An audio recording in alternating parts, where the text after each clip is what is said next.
निज जन गुण महाजने तव निज जन गुण महाजने तव निज जन गुण महाजने तव निज जन गुण महाजने हटाइया दिले भूमि हटाइया दिले भूमि दया करी मोरे पतिता देखिया कहिला हमारे किया दया करी मोरे पतिता देखिया कहिला हमारे किया वह दिन जाना सुन भाल कथा वह दिन जाना सुन भाल कथा वह दिन जाना सुन भाल कथा वह दिन जाना सुन भाल कथा लसित बेगिया लसित बेगिया लसित बेगिया लसित बेगिया तुम्हारे तारिते श्री कृष्ण चैतन्य नवद्वीपे अवतार तुम्हारे तारिते श्री कृष्ण चैतन्य नवद्वीपे अवतार तुम्हारे तारिते श्री कृष्ण चैतन्य नवद्वीपे अवतार तुम्हारे तारिते श्री कृष्ण चैतन्य नवद्वीपे अवतार तुम है न कत दिन जाने तुम्हारे न कत दिन ही न जाने तुम है न कत दिन ही न जाने तुम है न कत दिन ही न जाने कहिले न भव पार कहिले न भव पार वेदेर प्रतिज्ञा राखिबार तरे मवर्ण विप्रसूता वेदेर प्रतिज्ञा राखिबार तरे मवर्ण विप्रसूता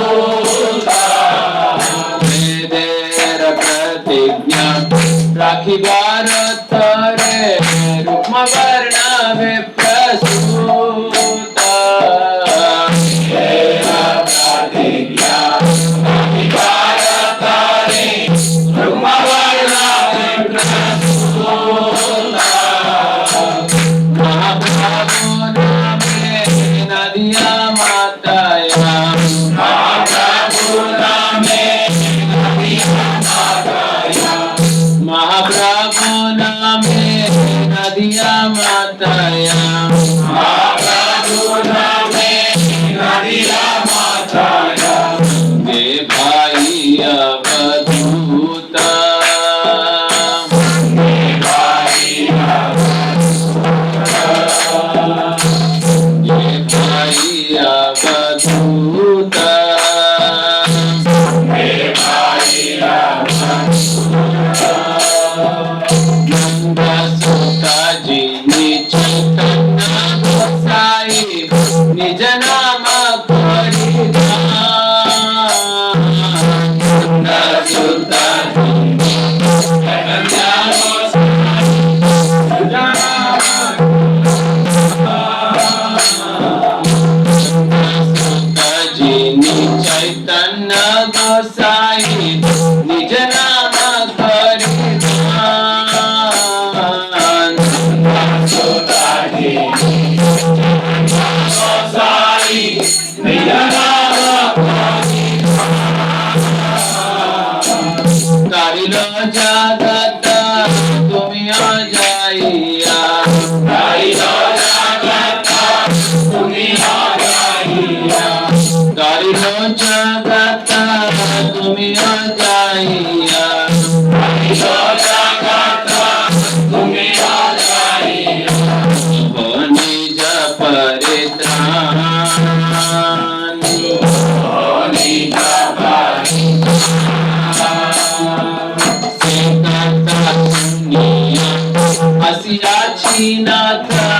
तुम्हारा चरण थाले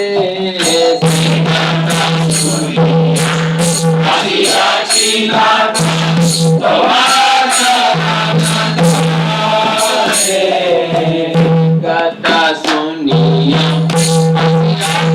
नाथ तुम्हारा चरण थाले कथा सुनिया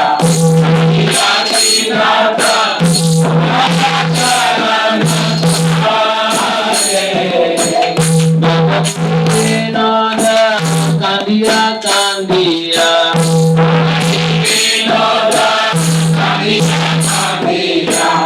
बकती नादा कांदिया कांदिया अनकालिनी बोले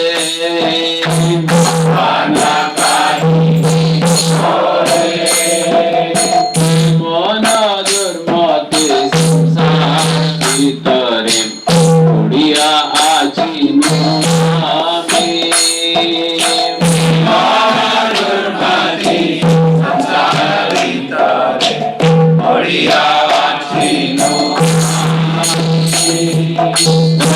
मन दुर्मति संसार भीतरे उड़िया आजी नामे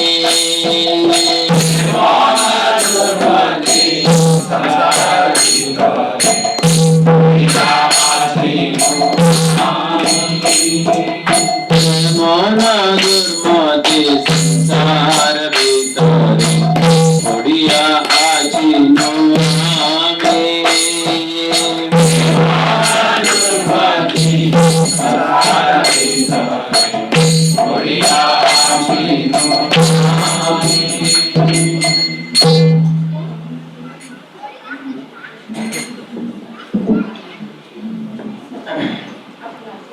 The meaning is put up here. So.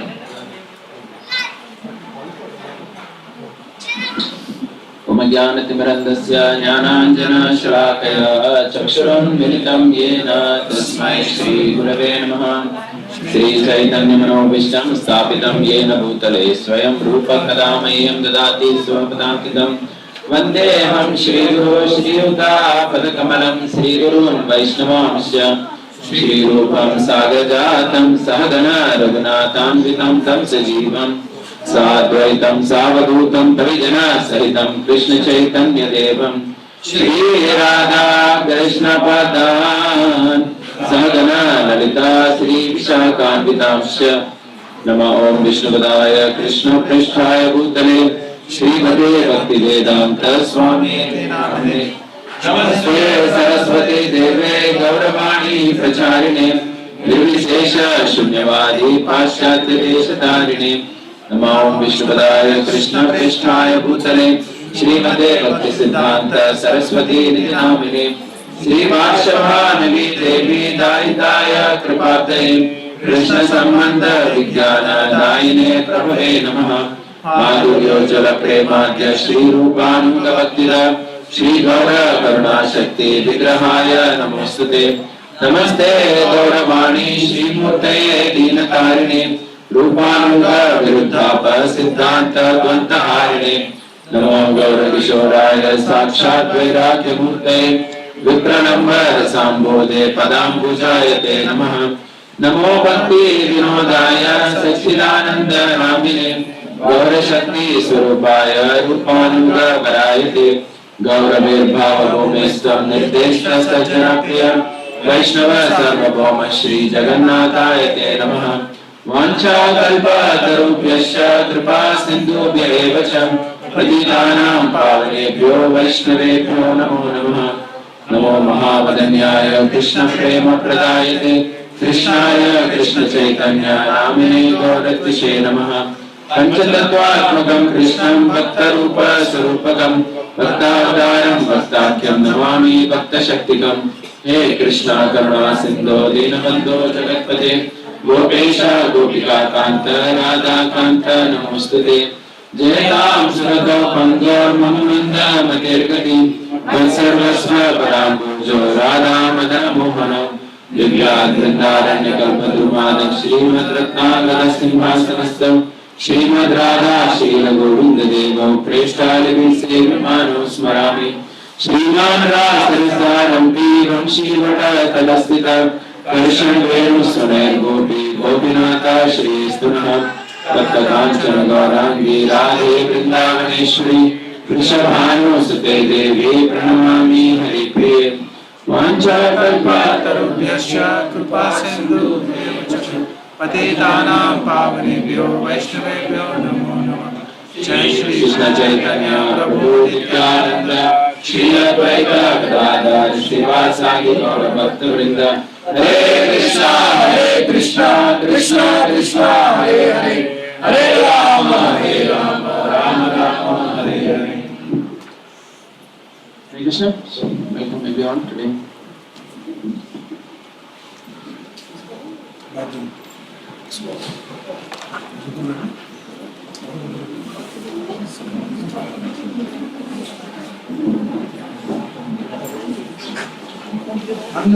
So, last 15 days, not last 15 days, but the last 15 days of the month of February, several of us were in Mayapur. Sridhar Krishna Prabhu was there with us, attending ILS Small Leadership Sangha, where there were about 87 seminars that were presented in a period of 1 week. Several of them were, all the seminars were repeated at least 3 to 4 times. It was like parallel sessions, like a conference, if you've seen that. And we had to choose in every slot between 10 possible varieties. So it's quite interesting to attend and hear many things. So since I attended several talks during that ILS, and also just before that we had gone to Kurukshetra, which is just going to hear Bhagavad Gita and some of the things from him. I think that, of course, many of us were there. Prahlad Prabhu was there, Sridhar Prabhu was there, Sridhar Prabhu, Shamlila Prabhu was there. So several of us were there. But still, what I thought of doing is, as the yatra came to an end, my Mayapur yatra, I thought of presenting topics where we had heard things from different speakers across the Kurukshetra yatra as well as the ILS. So the topic that I have taken for today evening is being relevant when preaching in the modern world. This was actually spoken in the ILS by 3 people actually, by 2 devotees. One is Kripamay Prabhu, he is one proper disciple. So he gave this seminar on preaching to the post-modern world. And His Holiness Radhanath Swami Maharaj, he also spoke, actually 3 sessions he gave on the same topic, being relevant while reaching out to the world. 3 times he spoke the topic. Same topic or different? He slightly changed it. I attended only one because I wanted to catch up with some other topics, but the devotees who attended all 3, they told me that there was an overlap because that is how it was supposed to be. It was supposed to be a repetition of the same thing. And every speaker was supposed to do that. But most speakers, what would happen is they would find it very boring to repeat the same thing. So they would end up in changing the content a lot actually. So because we noticed that whenever we shared or asked someone about what happened, then they would say something different than what we had attended. So that was there, and that was, I think, natural. It's very difficult for a human being to exactly repeat something unless it's a PowerPoint presentation and you exactly stick to it. But that generally does not happen. Like Maharaj, of course, did not have any PowerPoint. And also, Govind Prabhu spoke on something that is related to this thing. He spoke on Swadharma Loka Sangraha on the last day of our yatra, which was also connected to preaching very much. So that's why I thought I will speak on these 3 points today evening, and we'll have a discussion on that. So, and also he spoke on this. So basically we're just taking 3 basic points. One is reaching to the modern world and being relevant, and Swadharma and Loka Sangraha. So actually this PPT will be up. So now what has happened is V.Shrikanth Prabhu has helped create a website for me. So we have a website now, and You will also do the URL. You will do the URL also, sir. I think it's simple, no? www. KrishnaKishoreDas.in. KrishnaKishoreDas.in, right? That's it. So there you will make a table and he will be putting all my PPTs and videos, whatever we record here. So that will be there. So very easy to, because I would share this with some other people also, so it becomes easy for me to interact. So you can download from there. Yeah, I know. So this I'll send it to you and you will put it along with the link to the YouTube. Okay, so we'll start with this understanding. What do they mean by postmodern world? So I remember Gaurang Prabhu would often say that when Prabhupada went to the West, he had to contend with Buddhism. But nowadays when we go, we have to contend with Buddhism. These people are no longer Buddhist also, they are all Buddhists. So that's how Gaurang Prabhu describes the post-modern world America, where he says that by and large most people are very foolish. In fact, many preachers who have gone to America, I've spoken to Going Prabhu or any of these people who have gone there and they preach a lot, they say that most people, the average American, they say is extremely dumb. They say that we meet in India the brightest of the lot. You know, so like in our offices or even in the ISKCON circles, you know, we see the best of the Americans coming down here. So generally, most of the Indians are awestruck by American intelligence and everything. But it appears like in every country, you know, just 2, 3 or 5% of the people are actually intelligent and smart and are running everything. But 70-80% of the people are, the layman is just you know, plain victim of whatever the civilization is at this point. So he defined very nicely this. Kripamaya Prabhu actually, he is a proper disciple who has been in London all the time, preaching in London for so many years. So he certainly said that what he was talking, though it was mainly from the Western perspective, but he also said that this is true even about India. He gave several examples also to say the fact that even Indian cities are pretty much like any other Western city only nowadays, especially the metropolitan cities like Mumbai, Delhi, and so on. There's hardly any difference in that sense. So this applies even in the Indian context, though the first part of what I'm speaking, this postmodern world, is mainly in the international context. But still, it does apply in the Indian context as we will see. So I want to especially focus on the points that they made and also what learnings we could have from it in our own outreach. He defined actually postmodern world as the world after 1989, you know, after the Berlin Wall came down and communism actually crashed, right? In Germany, in Russia and everything. The post-90s and the new millennium is what is known in the Western world, modern world, as the post-modern era. That's what the technical definition is. So he said that we have to be careful about certain expressions of English language that we use. This was very interesting actually. He gave only a couple of examples, but he told us that we should really think about it. One example I think we had already heard from Chaitanya Charan Prabhu when he had come here. But the other example is also very interesting. He said that many times, in fact this is said even by Jayadvaita Maharaj. There is a very nice seminar of Jayadvaita Maharaj called Straight Thinking, Strong Speaking. If any of you ever heard that, that's really very interesting. So he says that straight thinking and strong speaking. We got that material also, that was covered in one of our sessions, so we'll be doing that some other time. So he says that many of us have a tendency, you know, as somehow or the other, to want to imitate in terms of the language and the style of Srila Prabhupada or, you know, someone, our acharyas. It's just like a child, you know, which likes to imitate everything the way the father does. It's in some way natural, but at the same time we have to be very careful that it may put off people. So Jayadvaita Maharaj says that when Prabhupada spoke English in a certain way, it was very sweet because he was a Bengali and he had certain way of using certain words. But he said that when Western devotees or other Indian devotees also try to imitate the way and say a sentence exactly the way Prabhupada did, then we seem very stupid in front of the audience. So similarly, this Kripamaya Prabhu was saying that certain phrases in English are not very appreciated nowadays. So we are saying one example he said is shooting the rhinoceros. He said Prabhupada many times used this phrase which was coming from the British era because he said that In Prabhupada's time, the British were in Calcutta and they would often go to Assam where there were several rhinoceros, and their favorite activity of the British was going and shooting the rhinoceros.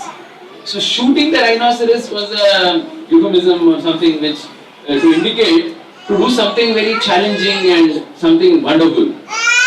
But he said that in modern world, if you use this statement shooting the rhinoceros, a person doesn't understand only why you are using this phrase. Because the only thing he understands is, my God, rhinoceros is an endangered species, it is about to be extinct. Why is this person saying this?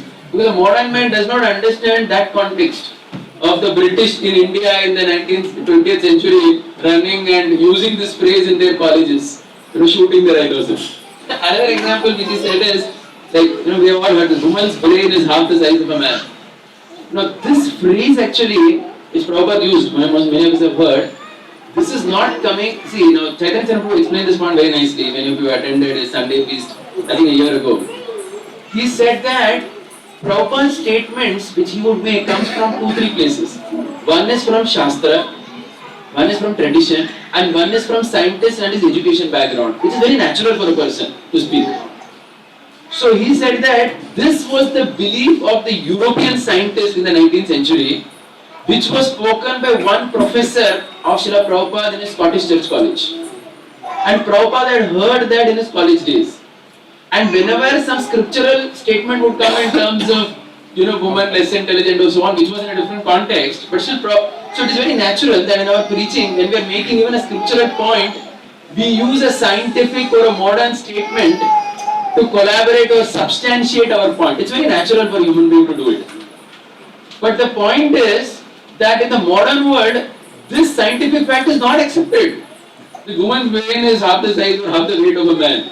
So now if we say this, when we quote it, it is neither a Shastric statement, because it is not in the Shastra, nor it is a scientific statement. So we just seem stupid as to why we are quoting such a thing.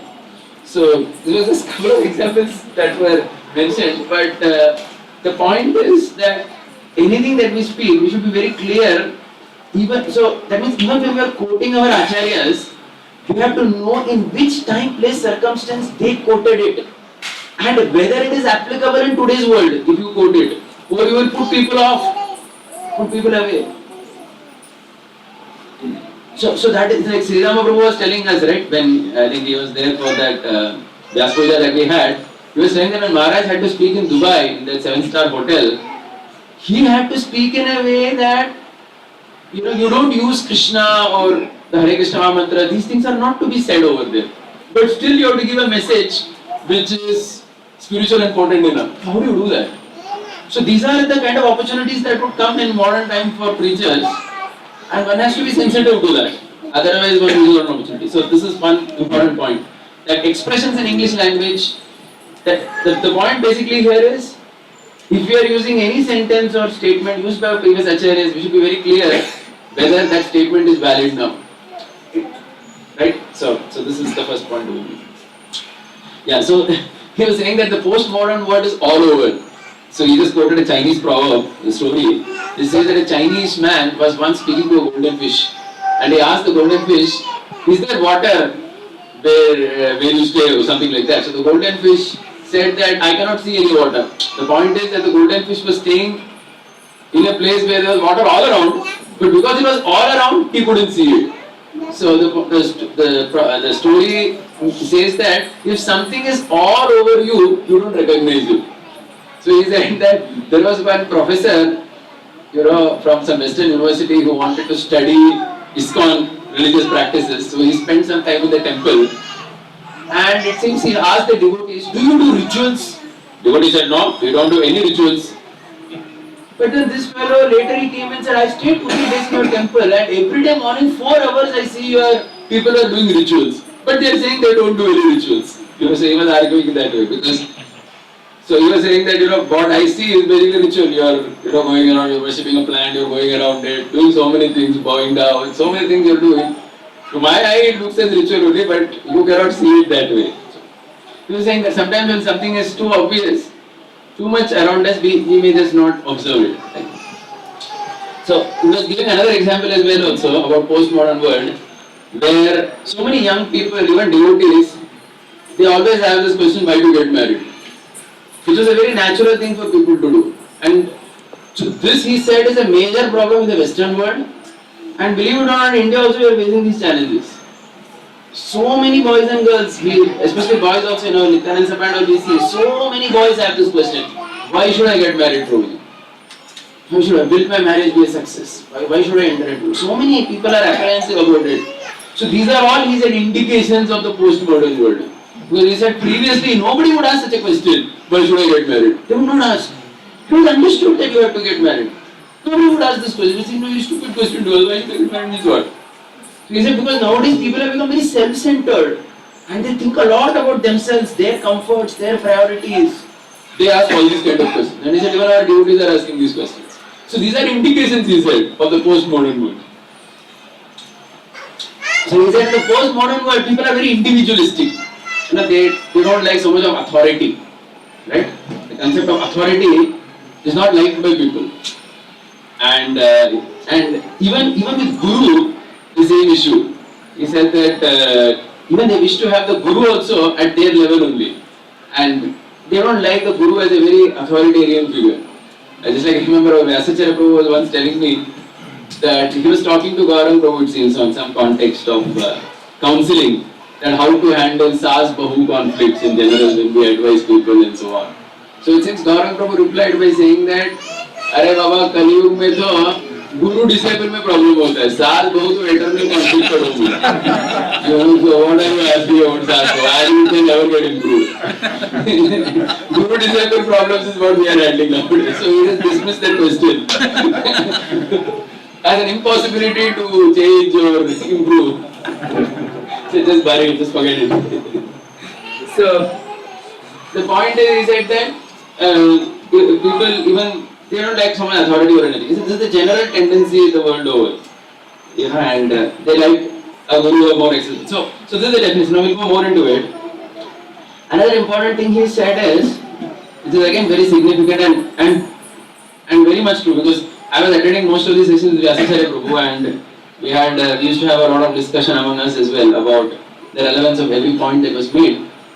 So for example, and if you see it in a way, it is also actually in many ways in line with our original Vedic concept of culture and education. Just like for example this point, that the postmodern world is more relationship oriented and not hierarchy oriented. Hierarchy means organization with structures, right?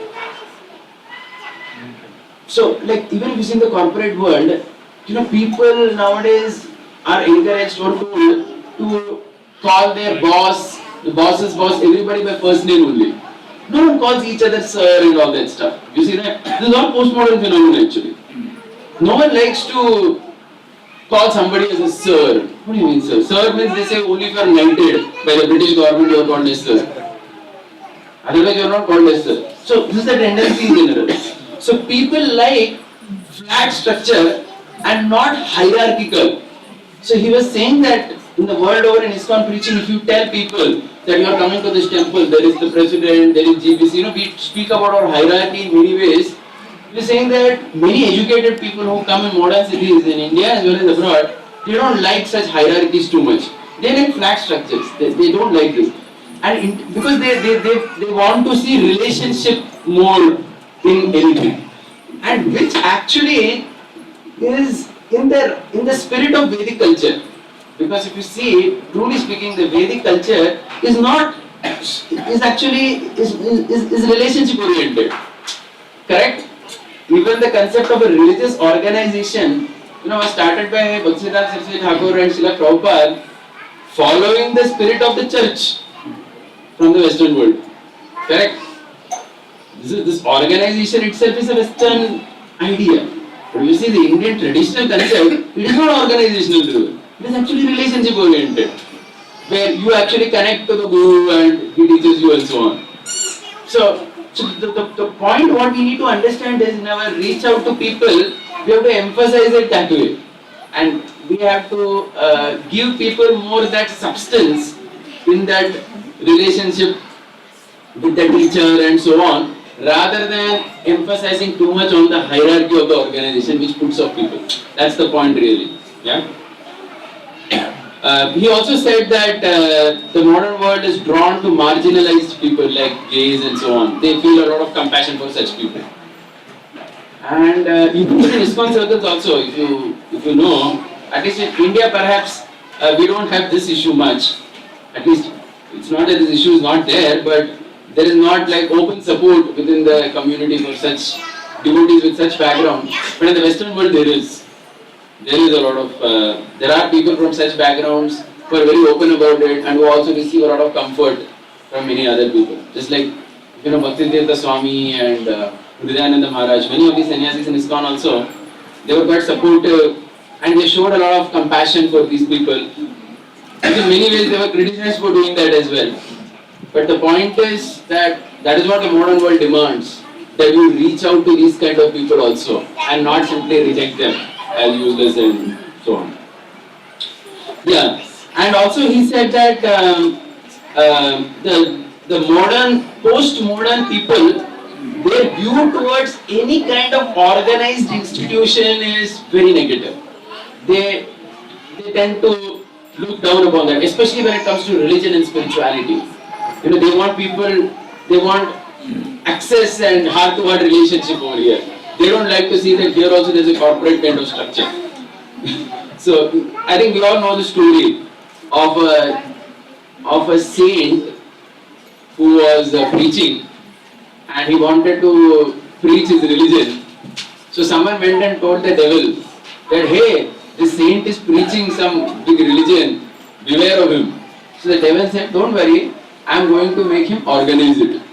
As in, you know, once he organizes it, automatically the devil will come inside. In that sense. So, he also said that another reason why people are very, and this is one point that perhaps we need to look at, which Revati Prabhu also we were discussing later, that several social observers or social scientists, as we call them, they have felt that people are comfortable in any organization where they can relate to people. Like for example, I tell you in Pune also, we always had this discussion among counselors. Why is it that small groups like counselor meetings or Bhakti Shastri programs tend to have more attendance and success rather than a Sunday feast? This is a perennial problem. You know, because for the Sunday feast apparently the response is always very, very poor. Whereas the counseling meetings and home programs are going on very nicely. So, we have always had this challenge. So, he was mentioning a good point here. He was saying that many social scientists have observed this phenomena that an individual, every individual in this world, he can have very intimate relationship with maximum 10 to 15 people. He cannot have more than that. So nobody can say that I have intimate relationship with 200 people. It's not possible. You can be very close. That means knowing a person in out like that with 10 to 15 people, and you can have a decent relationship, hi bye, or at least you know him. I mean, I don't want to say hi bye, but kind of a little more distant, but at the same time you can talk to him and relate to him with maximum 150 people. It seems once the number reaches beyond 150, generally even to connect to so many people and relate to them in some way becomes very difficult for an individual. So he was saying that studies have shown that in several communities, a typical village would have this kind of size, you know, in terms of families and everything. You know, not more than like 100, 150. So we are also relating it to our ISKCON programs and everything. How smaller programs where people know each other tend to be more successful rather than huge Mahasatsang programs. Generally, where just like many times devotees feel this. मैं मंदिर गया था और मैं आजू बाजू देखा कि nobody I knew was sitting there, and I felt very put off. This is a very common complaint that we have heard from devotees in general, because every human being feels that whenever I go, the person who is sitting next to me, left, right, we look at them first. and we see whether they know us or no. So sometimes if you go to a Sunday feast lecture, so two things. Either you should have a relationship with the speaker in some way, then that perhaps would be fine. Like, I mean, somebody's spiritual master is sitting and I mean, even visiting, that's fine because you have the relationship there. So you're very happy to hear that. You're not even looking around who's there. But otherwise, you're obviously interested to look around some way. And if everyone is unknown, you feel a little uncomfortable over there. So you were saying that that's why smaller programs, smaller Namahatta kind of groups tend to do better, or even smaller temples with smaller congregations tend to produce more output than places with thousands of people where they don't know each other because the dynamics is not very good. Or we have to really ensure that people are well knit in those small circles in some way. So you are saying these are challenges we need to address. Otherwise, devotee also is not going to be happy, which I felt is pretty true in several ways. Then also he made another interesting thing that this was told by Maharaj as well later, that in the modern world people have become extremely interested in spirituality. Though many people say that I'm not interested in religion but spirituality I like. And they don't have a clear notion of spirituality though, but they like spirituality. But they're always struggling between spirituality and rationality. Of course, there are movies like Oh My God or PK which have added to confusions. But in general, feelings are miracles, experiences. These are things which people actually like to hear about and wish to experience in a rational way. So you were saying that whether in the West or in India, people have begun to crave for mystical elements of spiritual life, and hence people even come to ISKCON or this is mainly in the Western world, wanting to take initiation, etc. People like to do it because they want to experience something mystical and something that transforms them. So this is the nature of the people in the world today. And as a final note, again coming back to the organization, he was saying that this one quote, this very famous person called Deepak Chopra. I wonder if any of you have heard about him. He's a very world-renowned speaker, motivational speaker, very famous actually in the West. If you see Devaband Maharaj, many people they say that this guy is really, really famous. Of course, whatever stuff he's giving, that's different, but very famous guy. So it seems he has said this quote, which is very popular among international audience. I would rather be a spiritual seeker rather than having arrived somewhere. That means people dislike the concept that in this boundary only you should sit. इसके बाहर नहीं जाने का. This concept increasingly people don't like it because the world is an open world now. The internet, everything is open. So trying to bind people to a boundary doesn't work. So you were saying that this is important even with our devotees. You have to allow people to grow the way they wish to, rather than trying to. That means, what I understood is that even if you want to tie people, it has to be out of love, rather than out of force in some way. That will never work, and that is increasingly not going to work anywhere. So you are saying that this is the attitude of most people in the world, that I would rather be a spiritual seeker rather than feeling that I've already arrived somewhere. And also he said that too much of that means people don't like to be told or that this is the place now, this is the final place you have come, so you don't have to go anywhere. You understood, huh? You don't have to go anywhere. We see Maharaj's case. Maharaj says that he made Prabhupada, he said that this is what. Yeah, so but then again, see, that is from his perspective. Yeah, but to tell people that now that you have come here, you need not go anywhere is something that people feel that you are constraining me over here. Why are you doing that? Do you want to buy me? In fact, it's not only about outside people, I will tell you. Even many intellectuals among devotees, they don't like too much to be bound in a very official, formal way. You know what I'm saying? They feel it a little choking. That why are you saying that, I should be here only, and just leave me, I'll take my own decision what I should do. And this is an increasing tendency in the modern world. That's the point here, basically. Right? So you are very aware of that in general.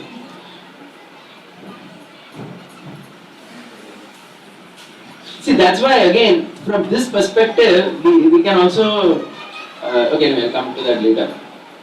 So we're saying similarly, talking too much about how one organization is better than another, this is something which is not at all appreciated in the modern world. So we cannot do that. For example, ISKCON, Gaudiya Math, or things like this, people don't like to hear saying that you are better than others, or something is the superior path, inferior path. You think these are the things in general preachers are very careful about in speaking. If you hear even our Maharaj's lectures, especially to an international audience, he's very careful about all these things.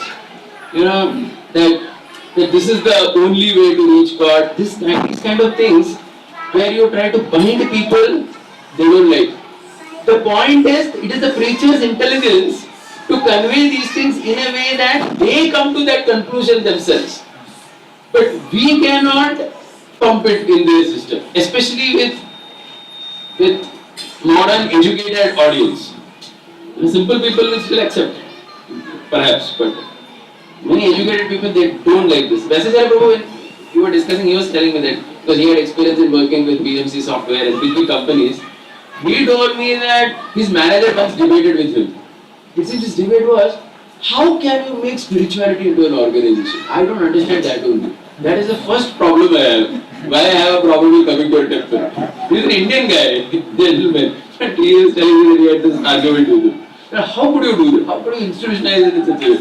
Then he had to tell him, no, the institution is just a facility to help us achieving the preaching and so on. But actual stuff is the content and what we actually give. But still that fellow was bound by the idea that how could you make it that way and force people within an organization. So that indicated to me, when he was telling this to me, it indicated that yes, even our Indian educated crowd is pretty much on these lines only. This you are saying only initially or even after, like we say when we go to Vrindavan or say when we say that you don't associate with some, so then that time we are actually have to compare. Yeah. That way. Yeah, again, see, that depends on the background of the person and everything which is there. See, for example, I remember when first time I went to Vrindavan in 1987, outside, in first yatra we had with Maharaj in 97 Kartik, 97 only. So that time, 98, sorry, 98, there was a Ritviks had just started. And I remember outside Krishna Balaram temple, a big army of Ritviks were standing, giving books and booklets to devotees who were coming from the temple. So people like me who were like just initiated that time, who had landed in Vrindavan, first time, seeing all this mess was extremely confusing actually. I mean, we didn't even know what is Ritvikism, this, that.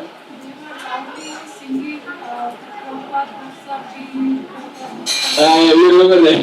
Yeah, they were singing songs also. That all this has happened. There was a huge group standing outside the Krishna Balaram temple with books, paraphernalia, propaganda material.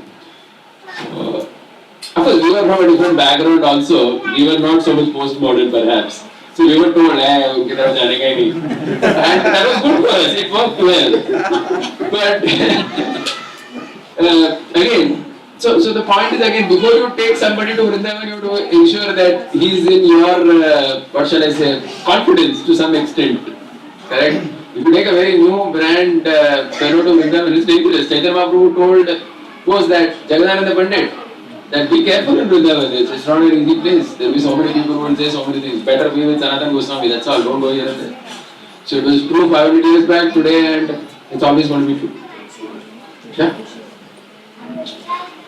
Yeah, so he was also saying that, as I was telling earlier, they prefer Guru to be a friend. By the way, the Guru is actually a friend also. So there was a nice pastime that I heard recently, from him only I think. He was saying that Prabhupada once, he was being massaged by Harishauri Prabhu. And it says Prabhupada began talking about his school days. How his school days were to Harishauri Prabhu. So after hearing for 10 minutes about Prabhupada's school pastimes, Harishwari Prabhu started talking about his school to Prabhupada. How my school was there. And Prabhupada was also hearing it. Then after 15-20 minutes, he thought, what did I do? I'm talking to him as if he's my friend. So he asked Prabhupada, I'm very sorry. I somehow entered a friendly mood. Because you were talking to me about your school, I thought I should talk to you about my school. Prabhupada said, that's okay. Prabhupada said a guru is a friend. Only sometimes he needs to remind the disciple that now I am taking the role of a guru, now you need to hear me. Just like Krishna and Arjuna. They were friends only. But at one point of time, Krishna had to say now, because there was a need. So Arjuna said that no, now I am a disciple, please stop. So Prabhupada told Harishwari Prabhupada that actually guru and disciple are friends only, so there is no problem. You can talk about your school to me. So it's very interesting that that was how Srila Prabhupada was in. So if you see in many ways, this we will see later when I go to what Maharaj spoke, it will come out even more clearly how Prabhupada was so relevant and how he really knew how exactly to address the audience. And, yeah. So anyway, he made this interesting point also that this is again not in India, but an interesting anecdote that there was a Mr. John, it seems, in somewhere in Africa. So he was a Christian, but he liked the Hare Krishnas very much. And it seems he inaugurated a church with 200 bishops wearing the church costumes, but wearing tilak and chanting Hare Krishna with mridanga at the opening of the church. So he said that he was invited for it. He went and saw it was like a hodgepodge of Christianity in church. It just indicated that people don't like to be bound by boundaries, and there will be people in the modern world who take something from Hare Krishna and add it in their own religion. And we have to kind of see that also, and which is fine. Because he was chanting Hare Krishna, it was okay. But of course, we couldn't. Anyway, so the main points that he had to make, just to summarize, was about 3-4 things. One is about organization. That means people like a heart-to-heart connectivity, and not a feeling of binding people and saying that you should not do this. That means being overly instructive with people. It doesn't work. They like their space, which I tell you, which is also true with devotees. If the more each of us spend time in Hare Krishna movement, we see this that even senior devotees, they don't like to be bound too much. They like to do what they want to do. But what happens sometimes is, in our own hierarchy of seniors and juniors, sometimes we want to tell someone that don't do this is not the best thing to do, or so on, which actually in many situations develop animosity between devotees. So especially those who are independent thinkers, they like to do things their own way, and that has to be accepted also. As long as ultimately at the end of the day, unless that person comes and asks you for something, you cannot tell him anything. In fact, that is a very important principle in counseling and guiding people. Otherwise, we actually get stuck. So many times we have heard from Govind Prabhu and many others about Maharaj himself, that Maharaj gave a lot of personal space to all his disciples. He gave a lot of personal space. He never asked them why you are doing this kind of project only, or why don't you do it this way. He gave personal space for people to grow. And he said this is extremely important when you are dealing with devotees over a period of time. Give people that personal space to grow. And just be friends with them and encourage them in that way. Many times, because I asked going to on this particular thing, that how in Chowpatty temple, for example, many people have different paradigms of preaching. Visit Gaurava Prabhu, the way he speaks, and he's known as the WhatsApp Swami. Gaurava Prabhu speaks Varnashram perspective. So many different devotees have different flavors. Madan Gopal Prabhu speaks of cows and so many other things. So I once asked him that, have all of you on Sabi Maharaj, or has he ever told you that this is not the way to do this? He said never. He has given all of us a personal space to grow. So grow in whichever way you wish to, and serve Prabhupada in that particular approach. So this is a very important concept actually. So this point is not just about, when we say the postmodern world means the guy whom we are enrolling for the device program, but it is even among the devotee community, we need to give space to people, because there will be diversity, and that diversity will have to be accommodated. So these are the 2-3 things. One is about organization, one is about giving space, one is about using right expressions, not using incorrect expressions, even if it was used by our acharyas, because that was according to a time, place, circumstance. Today it's irrelevant. we make a mockery of ourselves by using those kind of phrases and so on. So these were, I thought, some very important concepts which got ingrained in my system, at least after hearing this particular talk. Yeah, any quick question before I move to the second part of my talk? You were telling this to become broad-minded and to give personal space. Yes. And many times what I have seen in devotees also, there are some who are conservative and there are some like broad-minded. And one complaint which the conservative have from those who give personal space is that when we become too more diverse, we can dilute the real Siddhanta. Then how do we accommodate this fact that we can want to give personal space, at the same time we don't want to dilute it? Yeah. A good point. Just to add one more example of giving space to people. I remember in my own Nityanand Sabha counseling or concepts that I had 15 years back when I got married and I started to find an occupation. Somehow I thought or I believed that perhaps teaching in college is the best profession for a devotee, and I preached it so openly to so many people. But a period of time I realized it's nonsense. You can't do that. How can you do that? You need all kinds of people in society, not just engineering college teachers. That's a very small, useless segment of the society actually. Making no sense at all. It's on the brink of destruction. But it's not just because it's on the brink of destruction, but also the fact is, how can we say this is the only way? It just doesn't make any sense. Okay, now answering your question, how can we ensure that people don't get diluted? That is, see again, if you just go back to the example that I took, like how Rananath Swami Maharaj has dealt with his own people in Chowpatty, he has always trained them based on the Siddhanta. Taking for yatras, everyone has heard Chaitanya Charitamrita 10 times, 20 times from him, heard Srimad Bhagavatam cover to cover so many times. The point is, as you practice spiritual life, if you're doing the most important things, chanting 16 rounds, attending satsang programs, reading our scriptures, the fundamental principles of Krishna consciousness come into your system. In that there is no debate. After 20 years if somebody says, I'm really wondering whether Krishna only is God and Tirupati is God, that is the problem. They are not talking broad-minded at that level. But the thing is, after having understood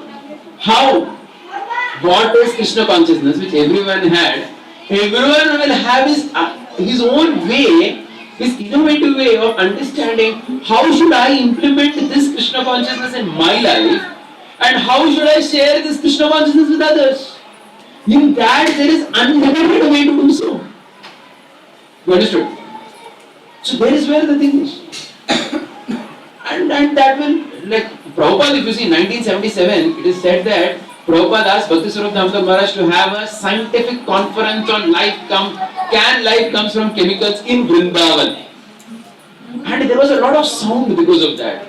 And it seemed Prabhupada was very ill. So he was asked, Prabhupada, I think we will be disturbed by this, whatever the conference arrangements and so many things. Prabhupada said, oh, this is Kirtan. Prabhupada said, this is Kirtan. And please note, the scientists who came, many of them, I don't know whether many of them even chanted or it may have not been like that. But the point is, that was a preaching platform which was there and which was seen Mr. Prabhupada as Kirtan. What is Kirtan? We have a very stereotyped concept. Kirtan means, chanting Hare Krishna Mantra. Life comes from chemical, atom, molecules, सब चल रहा है उधर. उसको भी प्रभात कीर्तन ही बोले उस context में. So the point is, the principles of Shastra, once having digested, there are so many ways in which you may want to implement it in your own personal space and reach out to people. And that is the diversity which you have to allow. That's the point. Then there's no question. What do you mean by there's no dilution in that perspective? You mentioned that in the post, like this, regarding the organization structure, Yeah. that people do not like to be bound in the organization. But Yes. my question is like, where do they actually see, like in our day-to-day dealings in the temple and the organization structure is not coming into picture at all. So I was not able to understand exactly how it is a hindrance or how it is actually visible at all. Like for a layman. Yeah, actually your question is also very relevant because if you see in many ways, the way most of us have been brought up, right, in our own Krishna consciousness, this part has not come in our life, this organization. But if you go to Mayapur, if you associate with International ISKCON, not only, I tell you, no, not only in India, I tell you, Shamanand was giving me an example. Beautiful example. Indian example. He was saying that one devotee from some Andhra Pradesh temple had come to Chowpatty. And he was sitting with Radhakund Prabhu in a president's room. And as he was sitting, they were talking. Radhakund Prabhu, you know Radhakund Prabhu, right? Our Yatra manager. He was talking to this devotee. Indian devotee from another temple. Shamanand Prabhu came. Immediately this devotee who had come from Andhra, he stood up. And he told Radhakund Prabhu, President आ गया, President आ गया. तो राधाकुंड प्रभु समझे नहीं, Shamanand आ गया, क्या समझे ही नहीं, Shamanand आ गया, President आ गया, President उठो उठो. So it seems Shamanand Prabhu understood why he doing this, because he comes from a place where this is in the system. That's what, it's very interesting. When you travel even within ISKCON several places, you see how people are brought up in Krishna consciousness. It is fully hierarchical and organization. And I tell you, if somebody tells someone that it is like, very intelligent people are put off by this. Yeah. They don't like this. I got to Hyderabad, like I think last year, it's called Hyderabad, and then the president's room, as in the type of president's, and there was security desk, and there was full like official, like a proper corporate office. So I was actually surprised like how it is actually. Yeah, so we are not used to that. We are used to our temple president sitting on our floor only with us. See, that's in some sense Radhan Swami, the way he has trained his people. No one assumes that kind of post or anything. Everybody is grounded, so to speak. Yes. Yeah, and I think so that's the reason actually. That answers your question, right? Yeah. I have stayed in Bombay also for a year. I see that the space which you are talking about is much more where in Bombay is more. Here I have never experienced that space, that concept. And You can take a space, don't worry. I am a so-called counselor and elder brother, so I am not do anything. No. What I am trying to say is that I am not for the space. I am saying that I have seen that, because the person in my work for 10 years also. He was also into different dimensions and the space. Yes. It's a very big challenge because there are so many diametrically different views, and all of them, generally what happens is that he is leading so many others and they follow, they have to follow his way of thinking. You have to go along with his way.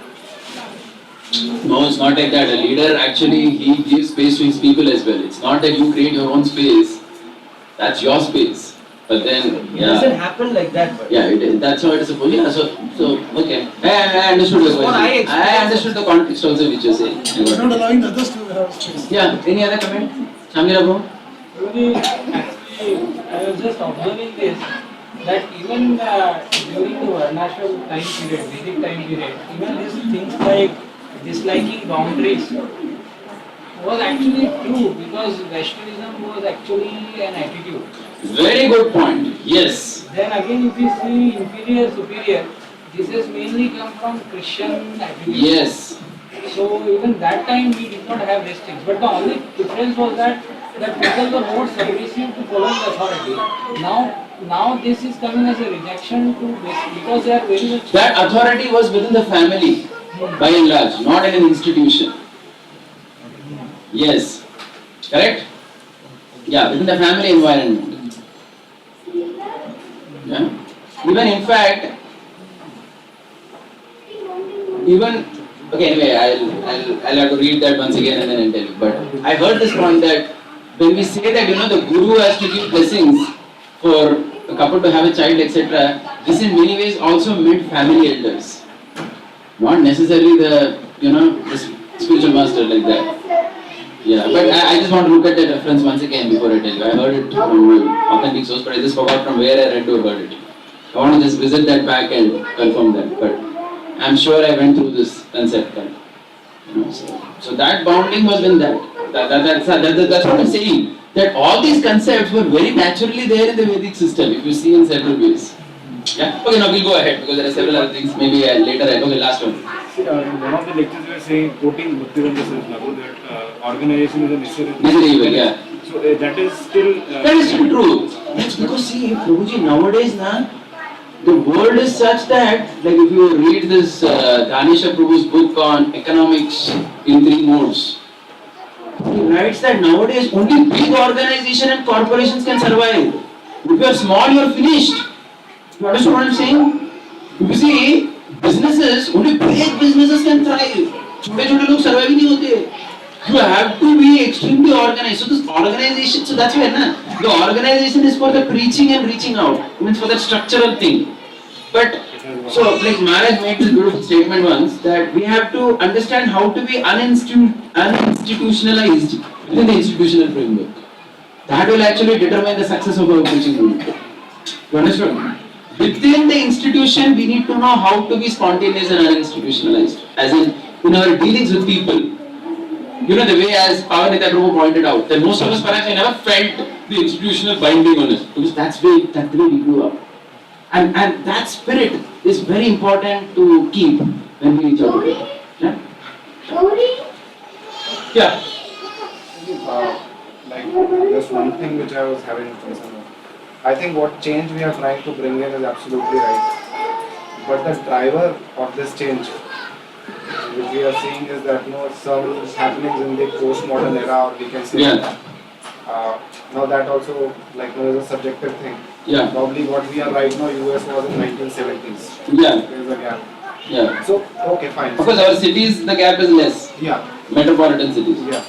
So, the driver of change is here that we are missing out completely on those aspects in our preaching, in our day-to-day practical dealings within devotee circles and outside in our preaching. But actually, the reason is that we have not truly imbibed our own Vaishnava spirit. So instead, the driver of change should be that if we see that this Prabhupada used to give so much of freedom to everyone. Yes. So Very my good. concern is Yeah.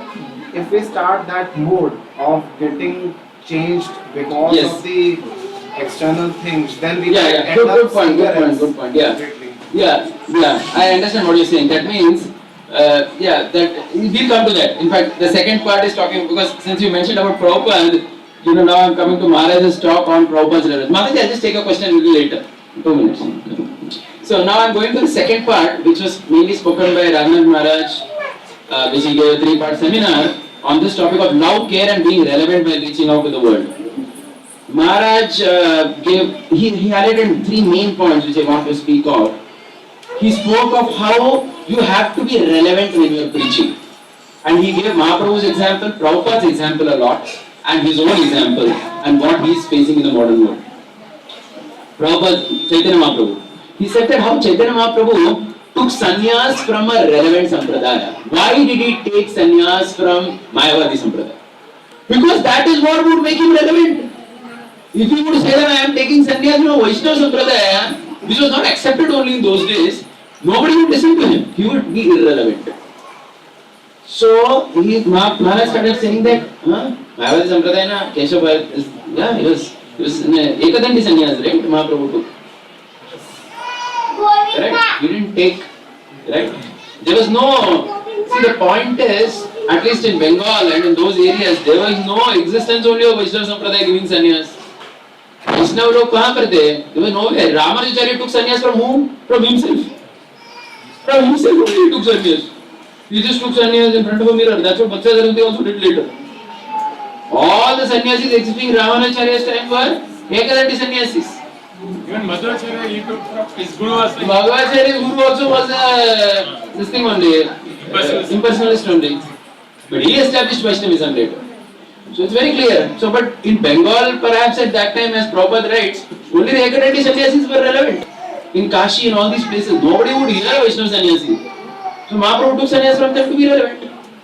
So he said, being relevant for a preacher is very important. Maharaj's talk was very powerful in that. In fact, I want to speak on many other points in that connection. Did we not write the philosophy will not match?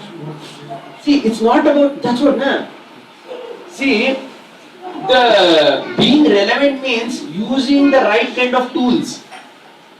That means knowing where I can, and I'll give more examples, it will become clear. See, it's not about, Mahaprabhu never subscribed to the impersonal philosophy.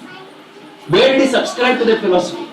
But taking sannyas, he took from that sampradaya only. knowing very well that only that would make him acceptable as a sannyasi in front of people. Nobody would have looked at him otherwise. He had taken sannyas from impersonation. But he was talking about the philosophy, saying that no, there is a problem with it. Whether Sarva Bhattacharya, Prakashananda Saraswati, everybody is spoke. You understand the point? But sannyas he took from impersonal sampradaya. It was a tool, yeah. So, to be relevant, you have to be relevant. That was the point. The Maharaj's whole point was, only if you are relevant, you will survive in the preaching world. Otherwise, you will become irrelevant and you will die. You will be out. Actually, the Ramanujacharya and Bhakti also could have done, but then at that time also they were no sannyasi. They only started it. Yeah, see again, you will have to see that a little differently. See, as far as Saraswati Thakur was concerned, he started a organization where see, that's why he had so much opposition also. Saraswati Thakur's preaching was extremely tough actually, if you see. It was like constant, he had to fight with so many forces in that situation to establish what he did. Right? It was never easy. It was never easy.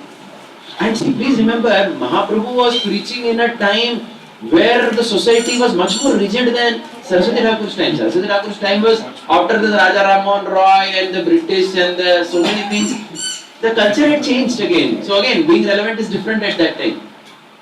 Correct? Nobody really bothered about so many things those days in the 20th century. Compared to 15th century India, where it was much more rigid.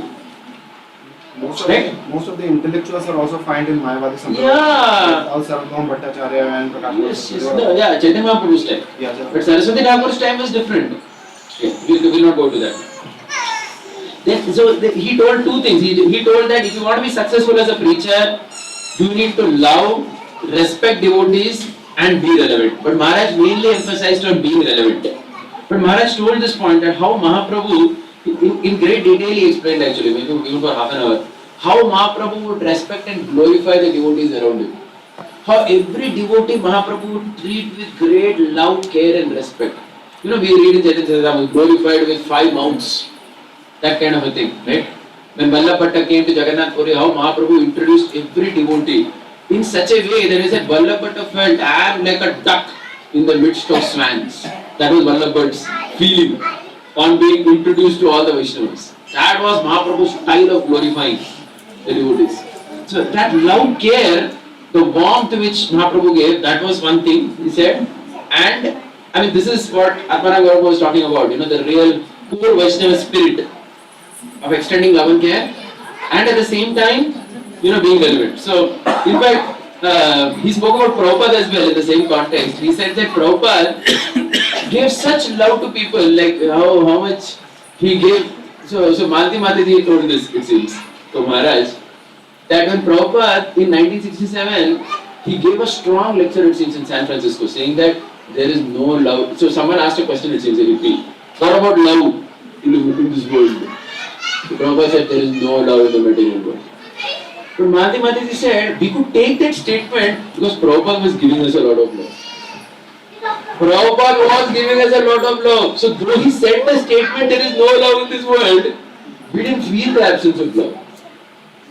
Like Prabhupada would tell Malti Mataji in front of the godbrother, right? When Sannyas godbrother had come, he said that I will slit my throat for her and she will do that for me. That is the love we have for each other.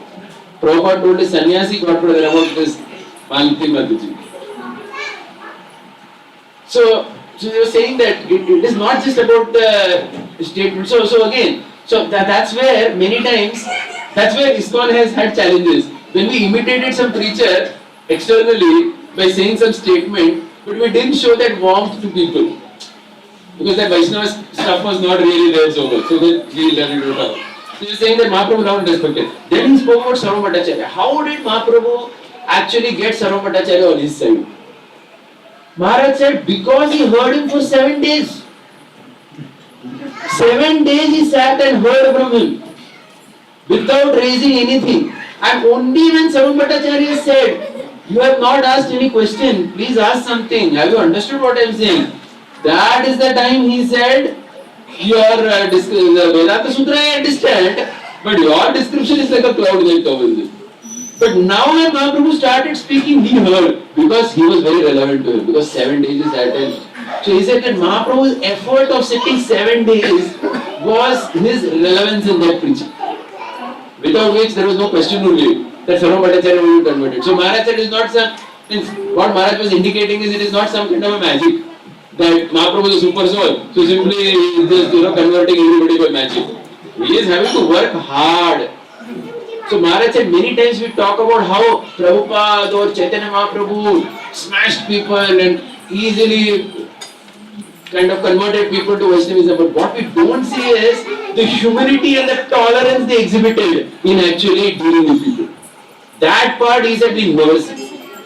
Maharaj was emphasizing on it. We don't see the humility and tolerance they had. He said similarly when Sarva Bhattacharya, when Prakashananda Saraswati and met Chaitanya Mahaprabhu first time, Prakashananda Saraswati told him, why you are chanting and dancing like fools, sentimental fools?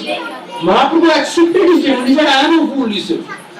I am a fool. That's why my Guru Maharaj told me, you just simply chant this mantra because you are a fool. And that was not said in a taunting way or something. You know, generally we feel like that. But Maharaj said that Mahaprabhu's way of dealing with very respectable people was not to argue with them. उनके साथ argue नहीं करना. They will be put off. If you have to be relevant to them, you have to accept what they are saying, be submissive to them, and then only they will open their heart to you. If you start arguing or showing disrespect to a senior person, his heart is permanently closed and you can never reach him. So he said that the way Mahaprabhu dealt with Prakashananda Saraswati indicated his relevance, how he is relevant in that context. Yeah, so this point I already said. We focus only on how Mahaprabhu or Prabhupada defeated people, but not on how they humbly dealt. Then he spoke about Prabhupada. Very beautiful example how Prabhupada was relevant. He began from 1936. He said that there was this Vyas Puja offering in 1936, which Prabhupada wrote for Saraswati Thakur, where there was this line, "Thou art sweeter than me." Now he said this phrase is actually applicable only in London. Because sweeter than May means May is a nice month in London, not in India. Maharaj said in India from Jammu to South India, everywhere it is hot in May. May is the worst month in India. But London, May is very nice. It's very pleasant. So, why did he use this statement? Because Saraswati Thakur told him to preach in the Western world.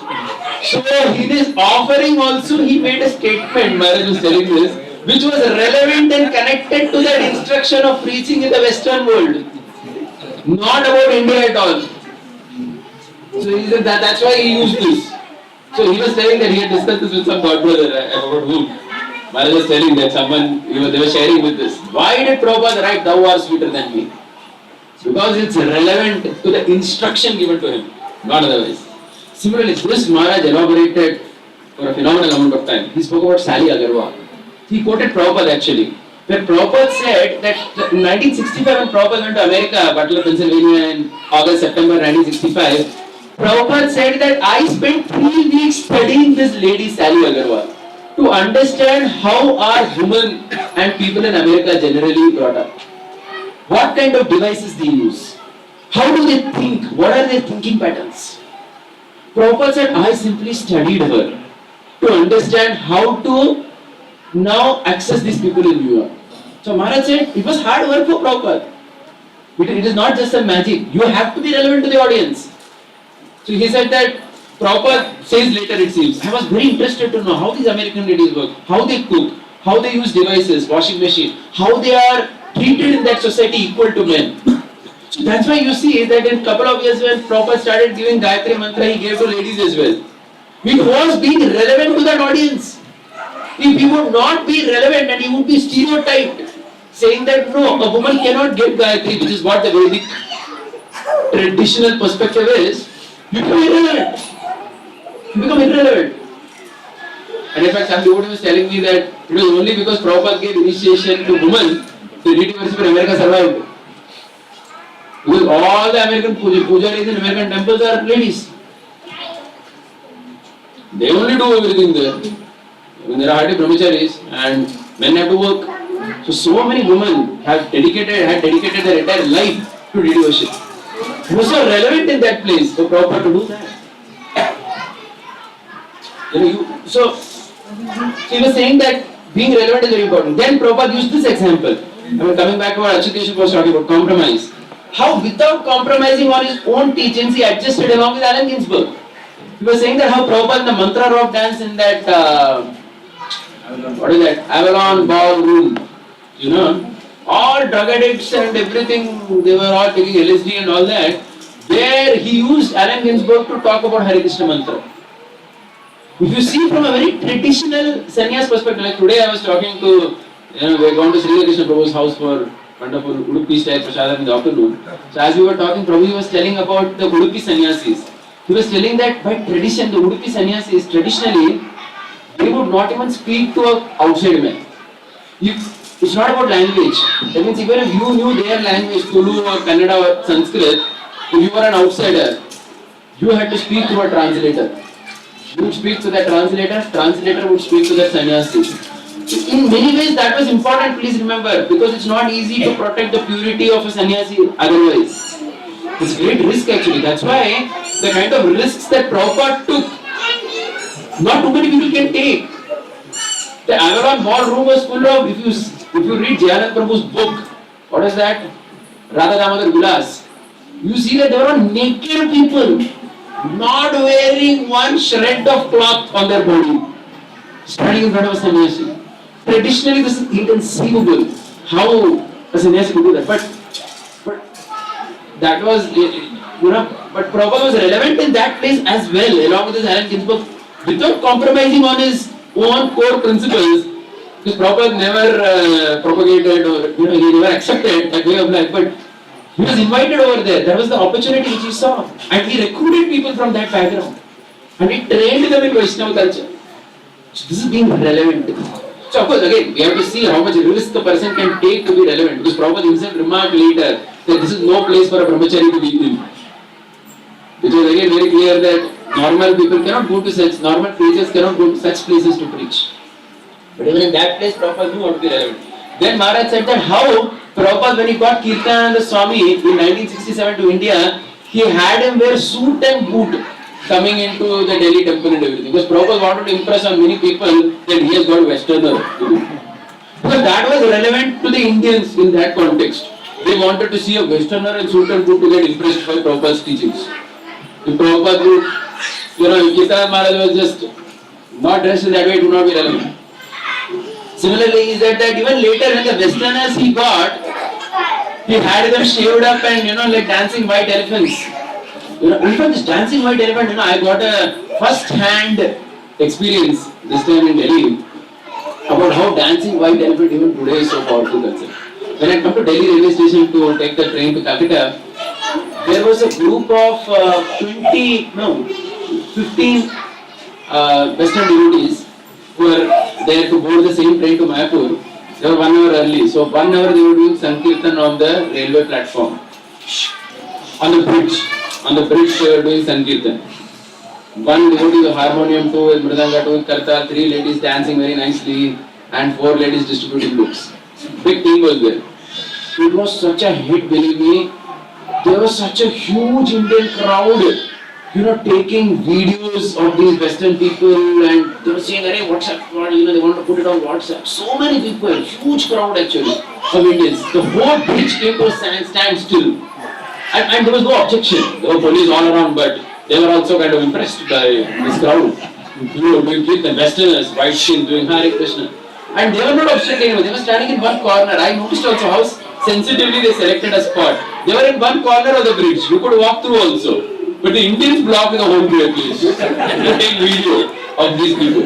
But the Westerners, they were dancing in a nice place. They were singing very melodiously. In circles, they were dancing. Very relevant preaching actually. The Indians couldn't make that impact. The Indians would have the police would come and shoot them away. The Westerners, the police were also quiet. They didn't talk to him. So he was saying that how later he got the life membership program, because that was relevant in the Indian context. Because he said that once the Westerners, when they were on the street dancing, some Indians started throwing coins or something. So Prabhupada did not like that. He said they are treating me cheaply. So we should now access the high profile Indians by giving our books to them and making life easy. So the point he was making is relevancy. Then Maharaj started his own example. Maharaj said that how in those days in 1960s people would preach. He said the 1960s was the day of counterculture when Americans and Europeans in general were testing with all kinds of drugs and LSD and all that. And there were devotees that time, they had a very standard way of preaching it seems. They would catch any American boy or girl who would come to the temple who had long hair, hippie, and they would say that, you know, you are taking drugs and these drugs will, you are trying to go high but you are actually going low, you are miserable, you have to take to the higher. They had a very standard way of approaching these people. So Maharaj said when he came to Cross Maidan in 1971 with long hair and everything, there was one Western devotee who had made hundreds of devotees by that preaching style. He got Maharaj it seems. And he started telling him, I know you are into drugs, you are taking LSD, but please remember, this is not going to give you happiness. You need to come to Krishna. You need to understand what is true spirituality. You are looking for spirituality through LSD. This is bogus. And Maharaj said, I was irritated by the way he was talking to me. I was angry actually. Because Maharaj said, I was not taking any of this stuff. I didn't take. No, I know you're taking, you're lying. So Maharaj said that what this person was saying was actually relevant to majority of the Western hippie crowd. But it was not relevant to me. So I was put off by that preaching. So Maharaj said, if you're not relevant to somebody, that person will get irritated by your talk. He will get angry. So he said, you cannot be stereotyped in preaching. This was Maharaj's point basically.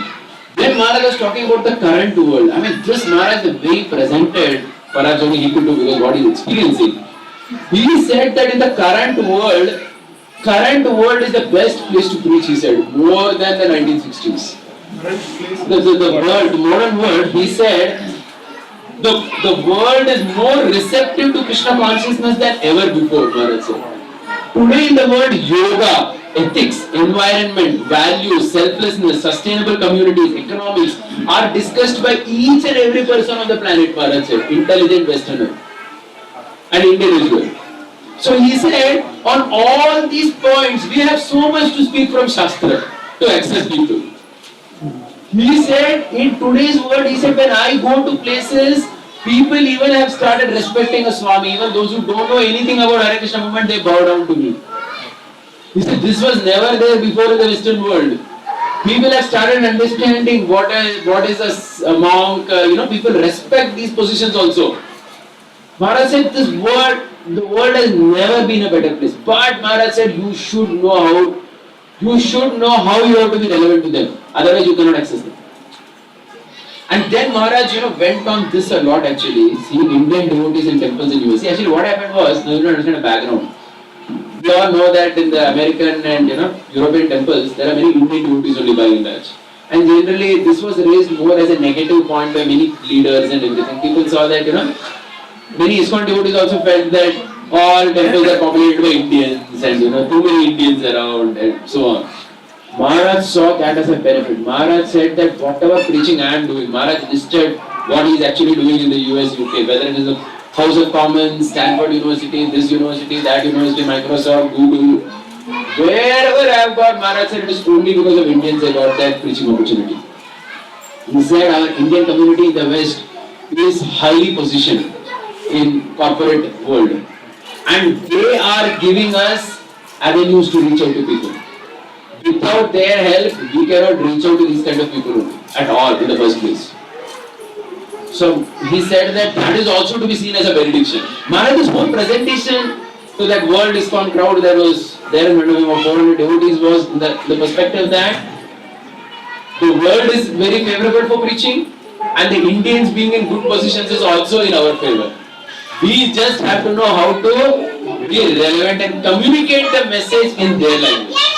So if you know that, then we can. And then Maharaj glorified even internet, saying that internet is such a powerful and wonderful tool to reach out to people.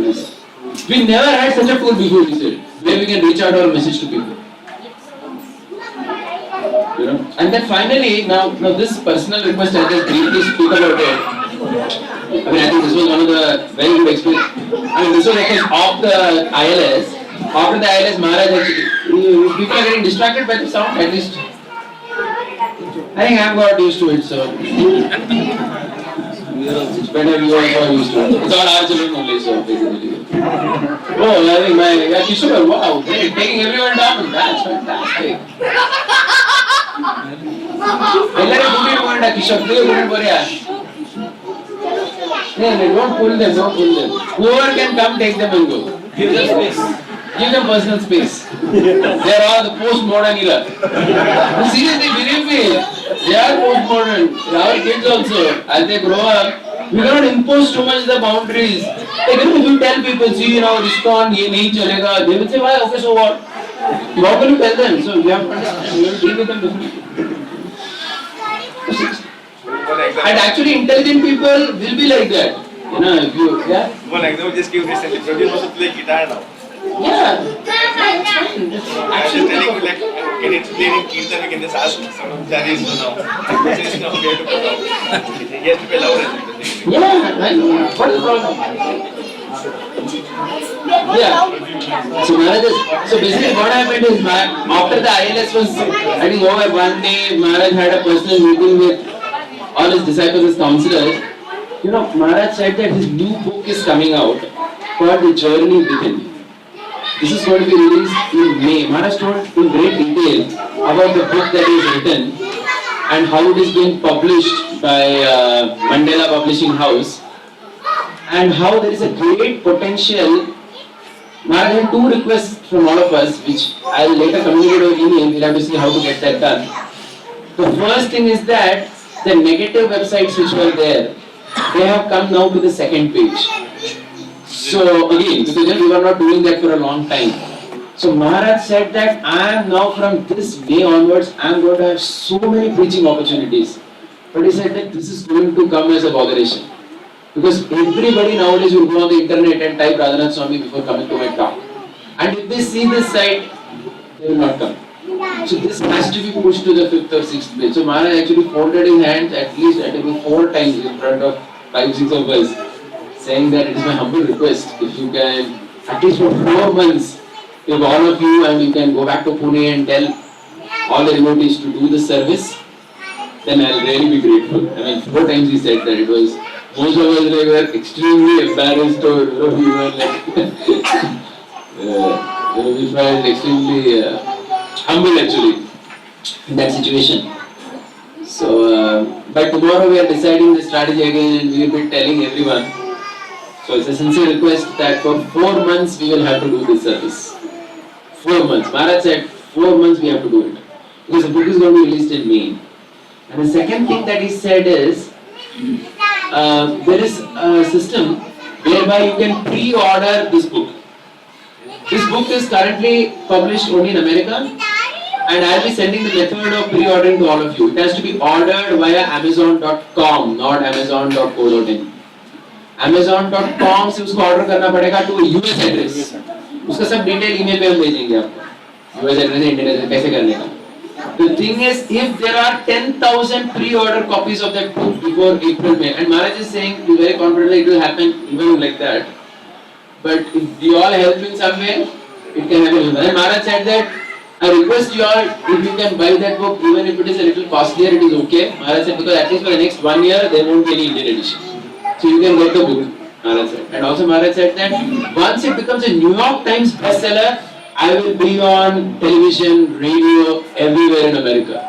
People will interview me on the book. It will give me so many opportunities to reach out to people. So Maharaj was very excited and about this whole preaching effort. And these are 2 things that many of us will have to help out with. One is the internet web click seva, the details will be emailed later. And the second thing is the by pre-ordering the journey within, by the exact method. Maharaj said that you should follow those steps, because if you do it some other way, then the effort is just wasted, because it has to be done in a very specific way, which we'll be emailing everyone. We're trying to find out how to ensure that 10,000 copies are pre-ordered before the book is released, so that it becomes a New York Times bestseller. That's the goal. It's a very clear goal. And since he has requested all of us, so of course, as such, many of you may feel that he requested only 3 or 4 of us who were sitting in front of him. Asarkar Prabhu, Jayadev Prabhu, myself, Balgavin Prabhu, 4-5 hours were sitting. But he specifically said you can go back and tell everyone this. Tomorrow we are having a meeting of our counselors as well at 2 o'clock we want to tell about this.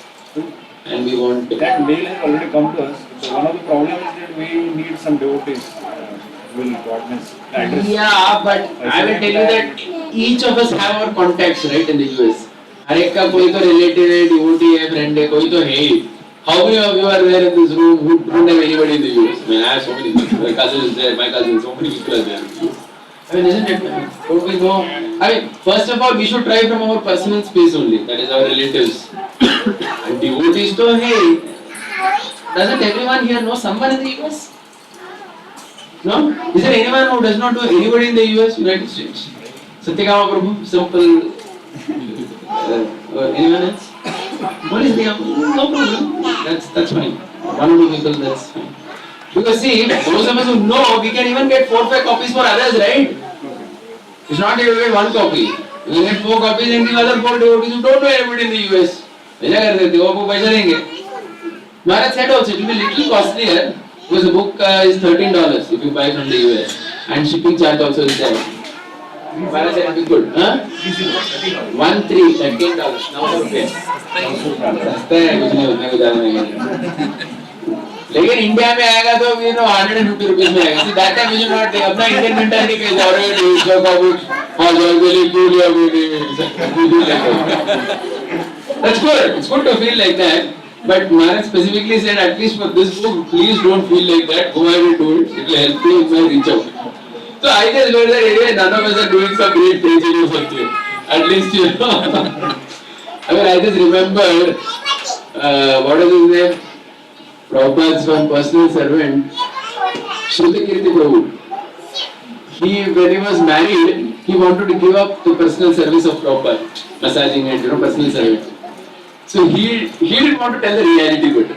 The truth was that he wanted to give up the personal servant position. So he told Prabhupada, and the real reason why he wanted to give up was to be with his family. But that reason he did not tell Prabhupada. He told Prabhupada, I want to preach. Hence I want to change my service. Prabhupada said, I don't like to change my servants too often. Then he said, Prabhupada, I want to do preaching also now. Prabhupada said, my preaching is not enough.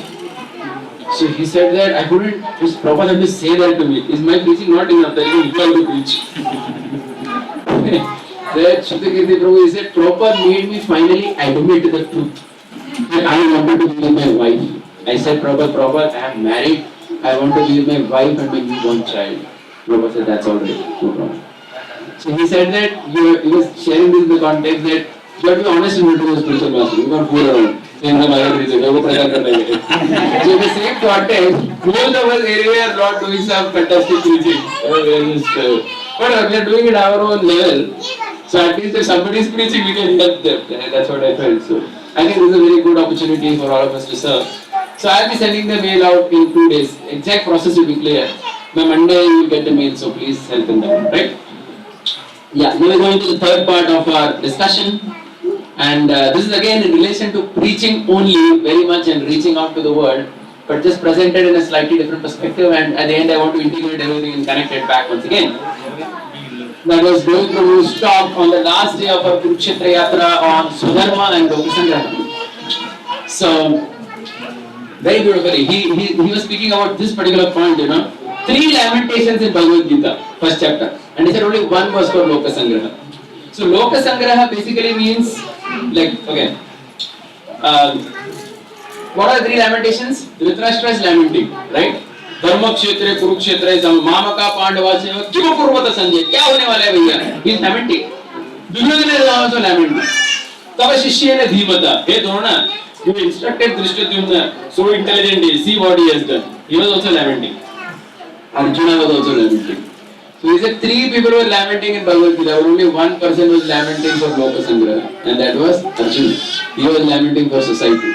Varna Sangraha hoga, ye hoga, baaki dono were lamenting for selfish purpose. So he said that there is a difference in the lamentation. So, Lokasangraha basically means for the welfare of humanity. That's the definition coming up. So Lokasangraha, this word comes at least 2 places in the 3rd chapter of Bhagavad Gita, and another synonym for Lokasangraha is Sarvabhuta Hite Rataha. So both of these mean the same thing. Loka Sangraha. Sangraha means to get together people for their welfare, for their satisfaction. So for a community benefit. Loka Sangraha. And Sarva Bhuta Hite means for the benefit of humanity, which again comes several times in Bhagavad Gita. It is not just humanity. Sarva Bhuta means all living entities. So he was saying from this perspective, Swadharma and Loka Sangraha, the connection he was making like this by saying that Swadharma means, in one sense, he said, generating your own talents, developing your own talents. He said, if you can develop your own talents nicely, then you can effectively do Loka Sangraha. He was speaking from that perspective. How to develop talents, he was speaking on that. He said, the purpose of developing one's own talent should be for the welfare of society, and one must not shy away from developing talents. Because without talents, he said, you will be, as he called it, a meaningless martyr. Elaborate on that concept soon. So he said, first he said, what is a student? He said, student means Swadhyay. Swadhyay means someone who is working on his own talents. So someone who is working on increasing his own talent base. So he said, this is very important. So why, I tell you, in some ways I found this very relevant is also because, especially in our training and education for the next generation children, next generation devotees, everything, along with the presentation of the Krishna conscious values and our core Siddhanta, a growing devotee, especially at a younger age, we also need to see how his talents can be well developed. It's very important. Because from that will come a fulfillment, that will serve as an avenue through which he can actually serve society. If he doesn't have that proper talent base, he will have nothing, no tool to serve society effectively. If you see, in many ways, many devotees who are successful preachers, they have phenomenal talent. The Dravida Prabhu was there in the last ILS. I remember speaking with him.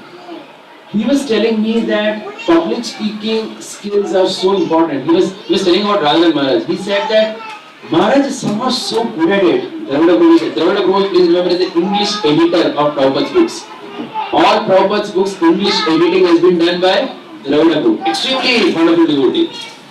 Very, very sweet person. If you sit with him over lunch, he can tell so many shlokas of Rupa Goswami from so many works with sweet meters and flows, and he can elaborate on the grammar and so on and so forth. Amazing personality. Just to associate with. This time I was actually looking out for him, but he wasn't there. So he was telling, last time he was telling about Maharaj. He was telling about many, even Jaydev Swami, he was telling about all these people. That these people can speak in a way that anything that they speak, they can actually, that can be, without much editing, that can be made into a formal mood. And he said there are very few people with that kind of capability. And he said these kind of talents are actually important. This is one example of a talent. But you need talent in several ways to reach out to the world. Of course, we need to know at which age it has to be cultivated. If a person is 60, 70, he has to see whatever talent he has, with that he has to see how to access the world. Correct? But when we are talking about educating, and this talk of Govind Prabhu is more relevant from the perspective of children, raising people. So we should not shy away from thinking that, we should not shy away from ensuring that they have enough talents. That's very important for their own self-development. With the right Siddhanta, so that they understand how they can use it for Loka Sangraha.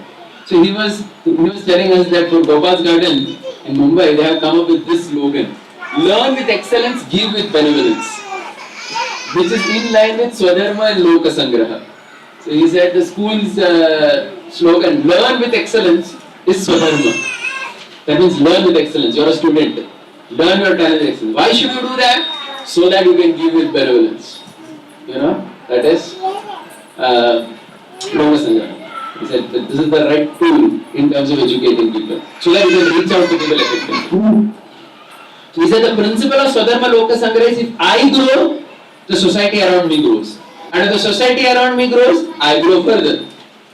And if I grow further, the society around me grows even further. That society is the society of Vaishnavas we are staying with.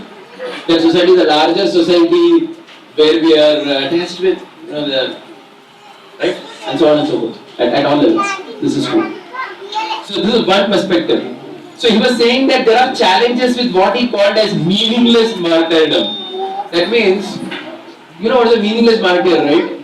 That means somebody gives his life up for the country, but he just doesn't know how to give up his life. So foolishly he dies. You understood? Correct? A martyr is supposed to achieve something concrete before he dies. Just like if a martyr, he has killed 20 enemy soldiers and then he is killed, it makes sense. But without killing anyone, he just goes like a fool and he is killed. He's a martyr, but meaningless martyr. Buddhu. So he was telling example, that's what Krishna is telling Arjuna in the Bhagavad Gita. If you run away from the battlefield, people will not understand why you have run away. They will think you ran away because you are a coward. Nobody will think that you ran away because of Lokasangra. You better stay here and fight. That will actually serve Lokasangra. He explained that way Krishna's thoughts. And Krishna is telling Arjuna, don't take foolish decisions. Actually stand and fight. That's actually beneficial. So he was telling that, this is a very interesting story he said, Janaka's story narrated by Bhishma. He said Janaka's story narrated, so Bhishma narrates this to Yudhishthira, where Janaka, it said at one point he wanted to take sannyas, it seems. So it seems his wife told him, why do you want to take sannyas?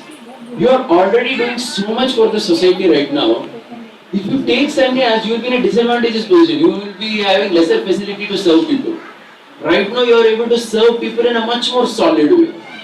So what is your purpose when you are taking sannyas? So it seems she was not telling from the perspective that she wanted her husband to stay at home. But from the real spirit of Loka Sangraha, she says that you take a position in society where you can actually serve people best. And Janaka liked that idea. He said, yeah, fine, I will not take sannyas. So Bhishma told this story to Yudhishthira to convey that in any situation you could actually be very effective, to help people. And this point he made in the context that if you really want to help people or do Loka Sangra in society, he was telling, especially from the perspective of Grihastha, he said that a Grihastha is really well equipped to serve society because he lives in society. He said when you live in society and you know society, it becomes so much more effective. He was making this point actually. So he was saying that because you can only sympathize with or know people's problems when you are going through that yourself. So he was saying that only Krishna can sympathize with someone without going through experience. He was saying that like how Arjuna in the Bhagavad Gita is saying Chanchalam hi mana Krishna, and Krishna says Asamshayam Mahabaho. Krishna's mind is not chanchal, but still he is able to sympathize with him. But Krishna can do that. He said, but we cannot. Unless we have gone through that experience, we just don't know only what the other person is going through. So he was saying that the traditional concept which he was presenting from Varnashrama. So this is basically a Varnashrama perspective of understanding how you can actually serve and reach out to society. By increasing your talents and being in the best possible situation in society. Notice the point? Stop. Right? Then you become very effective. So he was telling Ranganath Maharaj one anecdote on Bhakti-Rasa Maharaj sannyas occasion. He was saying that when Bhakti-Rasa Maharaj took sannyas, on that day, Maharaj itself told him that there are many people who decorate an ashram and some who pollute an ashram. But Bhakti-Rasa Maharaj has taken this ashram and he will decorate it. That means he will, by his own qualities, he will decorate this ashram. So that means when your Swadharma is well developed, you will actually benefit people. So it seems on the same day when Maharaj said it, when Grihastha it seems came to Maharaj asking permission to take Vanaprastha. He wanted to retire and kind of take that. But it seems he had not done his duties in Grihastha properly. And he had kind of messed up in some cases. So since Maharaj told him that you have not done your duties well in Grihastha, how will you actually decorate the Vanaprastha? You cannot. You better do that properly and then come here. So the whole point is that unless you have developed yourself well, he was presenting this perspective. Unless you develop yourself nicely, your personal space, how do you actually be helpful or effectively reach out to people? That was the point here, right? Then he was also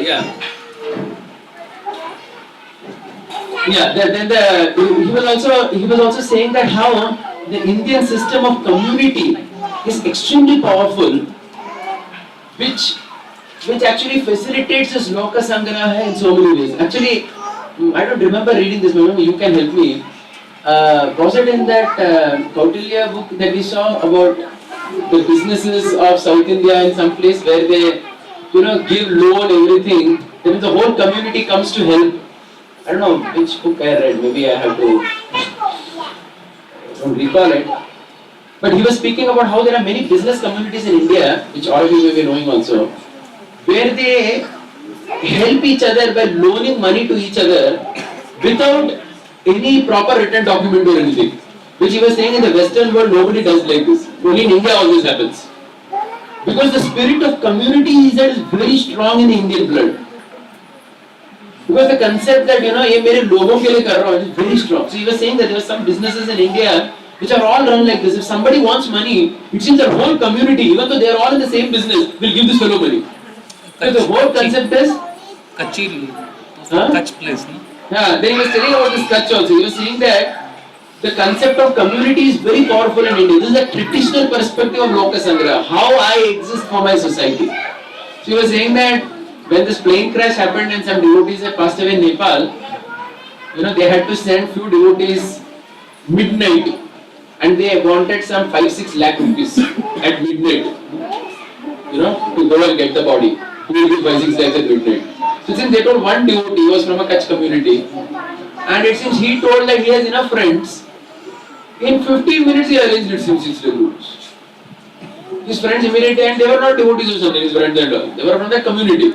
But he was saying that the spirit of community generally in India is a very strong spirit, which many times we may condemn as bodily consciousness or casteism or whatever. But he said this is actually from the spirit of, getting people together, really.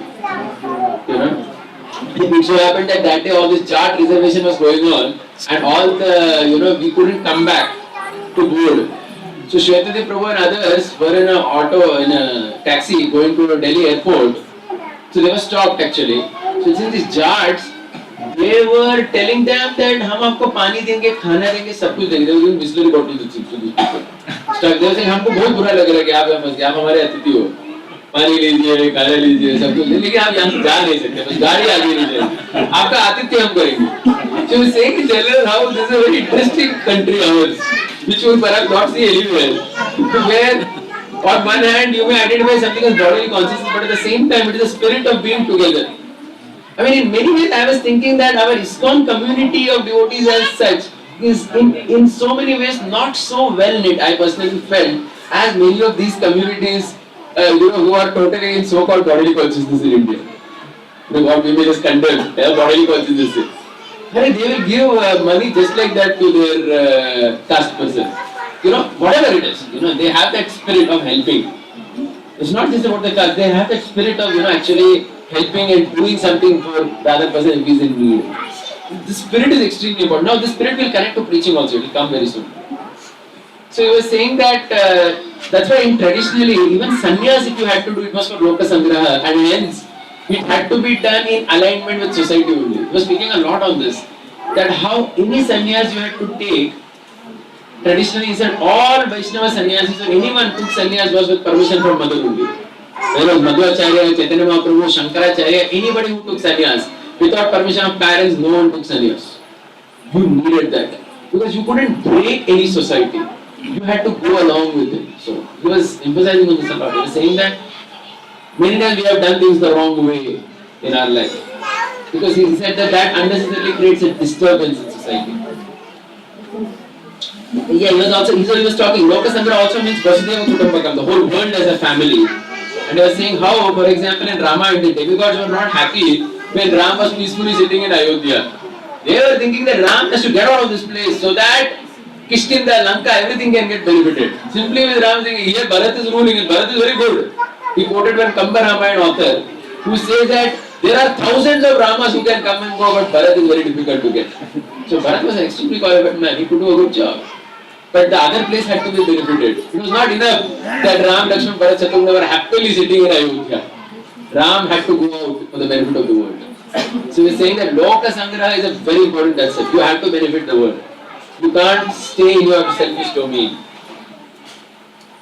Then he was saying that how, I'll tell you this example where it comes. It comes in the context that You have to really care for a person, to do sangraha for him, to do loka sangraha for him. He was telling this very interesting example.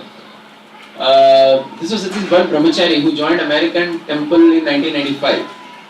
So since this fellow who joined, he had $1 million inheritance. उसका पूर्वज उसका grandmother का inheritance उसको मिला था. So when he joined, he came to Maharaj it seems and said that please take this money and I will to join the temple. Maharaj said that you can come but keep the money with you. Because Maharaj said, see, you are not a qualified person in education and all. Later if something happens and you want to change your ashram, you will have nothing with you. This inheritance will come in your use. So he was very disappointed. Why Maharaj is not taking my money? And all the other devotees were saying, give it. Maharaj said, see, if you give me, I cannot keep it with me. I will give it to the temple. And then later you will not get it if you want. So Maharaj finally told him, keep the principle, give the interest. Keep the principle with you. 8 years he stayed as a brahmachari it seems. 2003 he understood, he had to get married. It seems that time he got a wife, a good wife, only because he had that money. Because even a good wife will come only money is there. Without money, no good wife will also come to you. ऐसा तो चाहिए भाई. लेकिन कितना bank balance है भैया इसका? Because he had no education. He was not very talented person from an education perspective still. Because he had money, he said now he is a very stable person with a family. So it seems he was sharing that how Maharaj said at that time. Everybody in ISKCON were telling, "Hey, दे दो पैसा, भगवान की सेवा में खड़ा हो. You don't know next life what is there. Life is very short." So he was telling from the perspective that you have to really feel about the welfare of a person in your heart. You cannot think just from an organization perspective. From that, so we are again going back to the organization. So this is again a beauty of what we have been talking. That you just cannot think from an organization perspective when you are dealing with people. You cannot do that. You have to really have concern for the person. Then only you will be effectively, you will reach out to them. And he said this was his stance. One question I have. Yeah. So you are telling that when Maharaj deals with certain devotees, when Maharaj sometimes he is very much personal. And he's not maybe just coming from the needs of organization. Yes. Okay, but what I have heard, that many times when Maharaj's disciples are there in different temples all over the world, so Maharaj many times tells them that you just have to please the local leader. Like, and that is this thing. So sometimes devotees they say that we are right, but Maharaj's mood is right beyond right. It's something like that you have to please the local leader, that's it. That's in a different context. That's in the context of relationships and interpersonal problems. See, that is in the context of, issues where something has to be done somewhere and that is actually right, but the temple person says, yeah, aisa karne ka. Maharaj says, yeah, listen to that fellow. See, but in personal space when he has been dealing with people, see, this is a very good example where he himself was dealing with someone's life. The boy is joining at 21 with $1 million. Who will say no? Govind Prabhu said no leader in ISKCON would ever said no. सब लोगों पैसे ले लेते. उसको कुछ नहीं मिलता था मैंने. भिखारी होके रहते. There are so many like that. So the lesson that you learn here is you have to be genuinely concerned about the welfare of a person you are guiding. Then only you will be relevant in his life. He was saying that how Maharaj is so relevant in this Grihastha's life now. Because he knows that he will be on the street like a beggar. From a higher principle, you can say that you have given to Krishna, Krishna will give you unlimited times. That's not fine. But currently in this life, you will have to live with that poverty. Whatever. Right? With that, from a transcendental sense, you will be benefited. But then, you should live sanely to experience that transcendence. What are you frustrated about suicide? You will not live to experience the transcendence. You are dead before that. So, I thought that this was very important. Then he was talking about this. He was telling in general about devotees, about he joined or so many other devotees joined. Previously, the whole idea he said was, because in Chowpatty now they have a system where you need permission from your parents to join. There is this whole concept of breaking the family, running away. This is not accepted at all. You cannot break. Todo mat jodo, that is a philosophy. So you cannot break and cut like that. You have to learn how to do it. You take your time, but do that properly and then come. See, that's a very organic and good way of going. Yeah, Sridhar Krishna wants to say. You mentioned that मेरा गली में जिधर मैं रहता हूँ उधर मेरे बाद कोई भी एक डिवोट नहीं बना है. This is what he meant. Yeah, for some time. Because later many people became, that is again because they learned from that experience and everything. But he was saying, yeah, he was saying that when he joined, everybody around became, anti. You understood? So he said, we should not, he talks about it later also, I'll come to this point. That you should not become a Krishna Bhakta in a way that you make more people go away from Krishna because of your Krishna Bhakti. तुम कृष्ण भक्त होने से बहुत लोग कृष्ण भक्ति से बहुत दूर दूर चले गए. See, that's why, see, I'll tell you a simple thing only. So many people in the world, if you see, when you see ISKCON, they all have an experience of ISKCON. How do they have an experience of ISKCON? By the people who were in ISKCON and how the people have dealt. Correct or no? If they have dealt selfishly or in any negative way, their experience is like. If they have dealt like this, the way we are talking about genuinely concerned for a person, their experience is about अच्छा society ISKCON, अच्छे लोग ही होंगे. You understood that? Yes or no?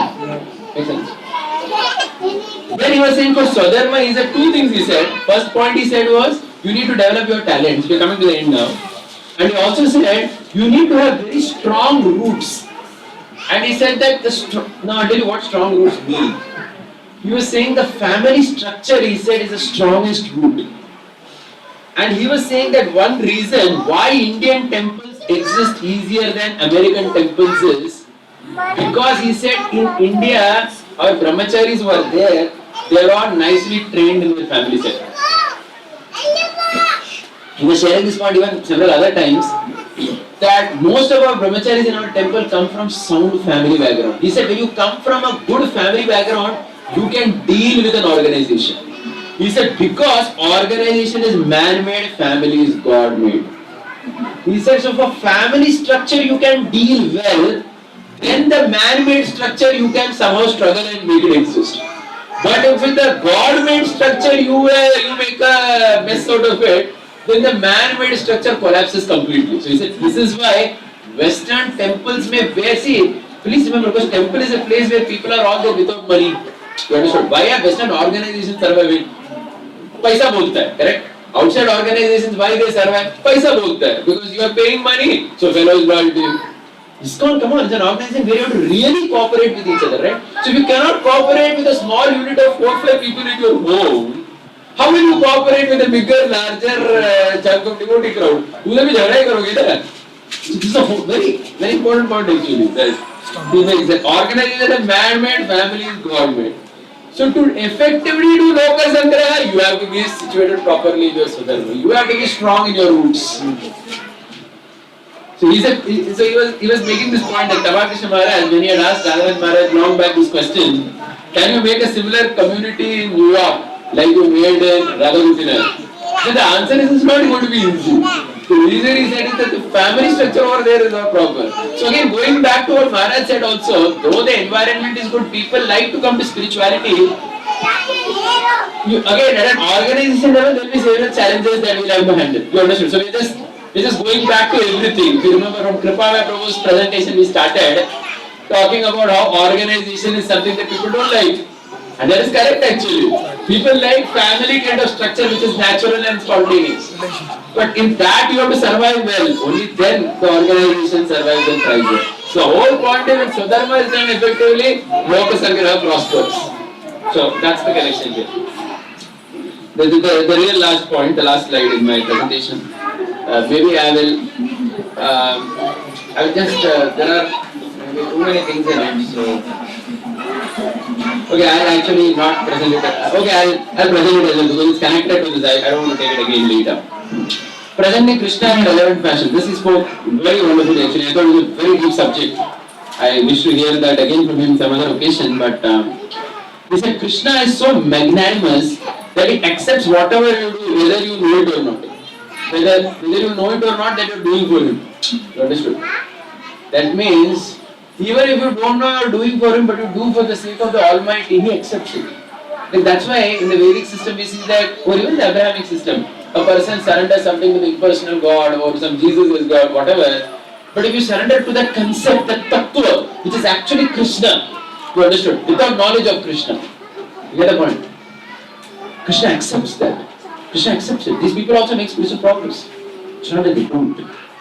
So the whole point is such a magnanimous personality is Krishna. So he was saying that Krishna is not a jealous God, he said. He said the Abrahamic God is a jealous God. You know, in the Abrahamic religion, God is called as a jealous God, if you didn't know that. But Krishna is not a jealous God. Krishna is a magnanimous God. In 12th chapter, he says, either worship me, if you cannot do that, serve me, and try to follow regulative principles. If you cannot do that, serve me. If you cannot do that, give something to somebody. Do something. Very magnanimous. Really magnanimous, Krishna. He said, we have to present Krishna like this to people. He said, unfortunately, we present Krishna to sectarian to people, he said, you have to present Krishna as a person who has given options. And you have to say that this is what he feels we should do, but he has presented this also. That is actually a very healthy way of presenting the way Bhagavad Gita is actually, so that people will find it okay to, people should voluntarily choose to come to Krishna, rather than pushing that this is the 12.8 is the only way. And Krishna said this, why he has said this, the principles behind that.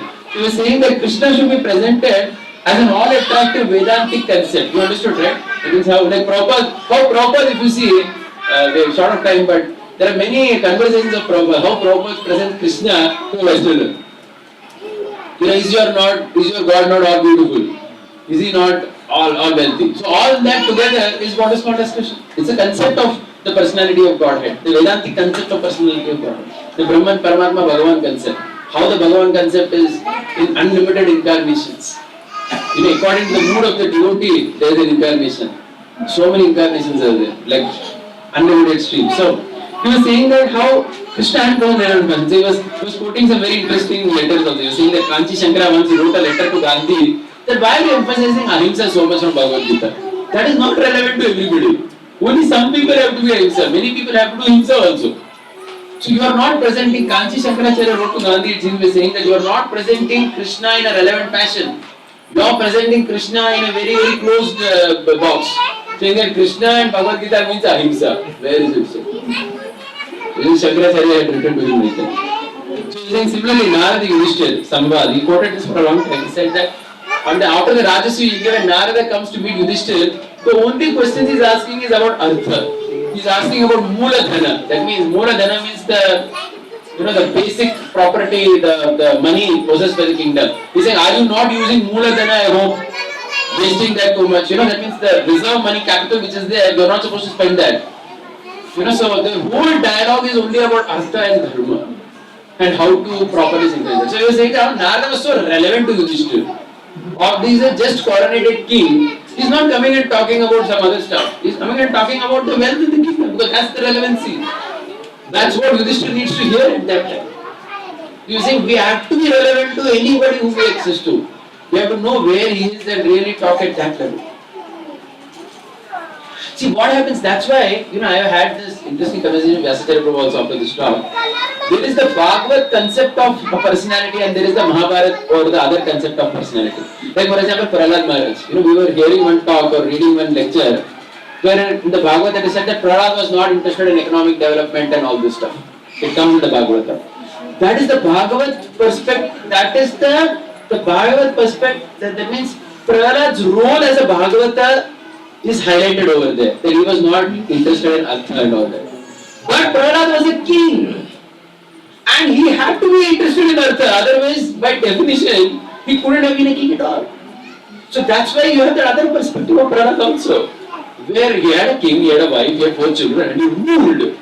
And without being genuinely understanding Artha and politics, you will not be able to rule effectively. You understand this point? So what happens is sometimes when we hear the Bhagavad conception or the Bhagavad perspective of a personality, we think that this aspect of personality should be there in every stage of your life at every moment. That's not how it is going to be. That's the internal person, the Atma, the soul actually takes in that by understanding that yes, at the ultimate reality I am not interested in Artha and economic development and politics. But in the external world when you are dealing, you have to be interested. So this is where sometimes an immature devotee can do a mistake, either in his own life or in his preaching to others. But telling people that don't be interested in this, which can create a problem because he has to be interested. He must be at certain stages of life. So this is actually a very big topic. Maybe some other time we can discuss as well. Synchronizing the Mahabharata conception of a personality and the Bhagavad concept. How both have to exist. Especially in a family man's life, it is impossible otherwise. So both have to be there. Yeah. So they were saying this this I already said. Sometimes we drive away people from Krishna. By presenting Krishna in such a way that it seems very difficult for somebody to feel that I want to come to Krishna at all. Psychologist, why is the word psychologist? They were saying that there was a devotee psychologist, but Mataji, who is a devotee and a psychologist. So it seems she was sharing that our devotees many times they drive away people from Krishna by the way we present Krishna in a very stereotypical, in general, in our whole ISKCON world in general. He often contrasted Narada's instructions to Vishnu with his instructions to Vyasa at that point. Actually. Oh, okay. I mean, Vyasa he told on Nivritti Marga and Yeah. Yudhishthira on the Pravati Marg. Yeah, correct. Yeah, so I was saying that how there is a lot of history of religion that says that religion only has caused most atheism in the world. Because the way you present God to people is so bhayanak that people feel atheism is better. So he's saying we should know how to present God before we go out to preach. So his whole point was to do effective. He was very clear. So I just end with just going back to my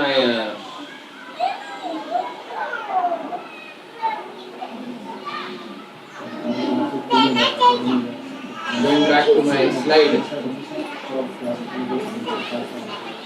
That his whole point was Swadharma and Lokasangra. That is to preach effectively, you need to develop yourself. So we just summarize the whole thing very quickly. So basically, in this part, we were basically seeing about 2-3 things. One is the use of the right kind of phrases in English language, trying to understand when we can imitate acharyas and when we cannot, or what is actually relevant to people. Which kind of statements may have been relevant 50 years back, today it will make people run away. And also how in general modern world people, they are increasingly, they don't like all these hierarchies and too many such structures, because that's how the corporate world is in general, where people like more informal and easy access relationship based stuff, which actually is in many ways the original Vedic way if you see, because organization is actually a Western introduction, which is not traditionally there. So, those were the things that I think I highlighted in the first part. But was there anything else that I highlighted? The organization and use of the right phrases. Giving space.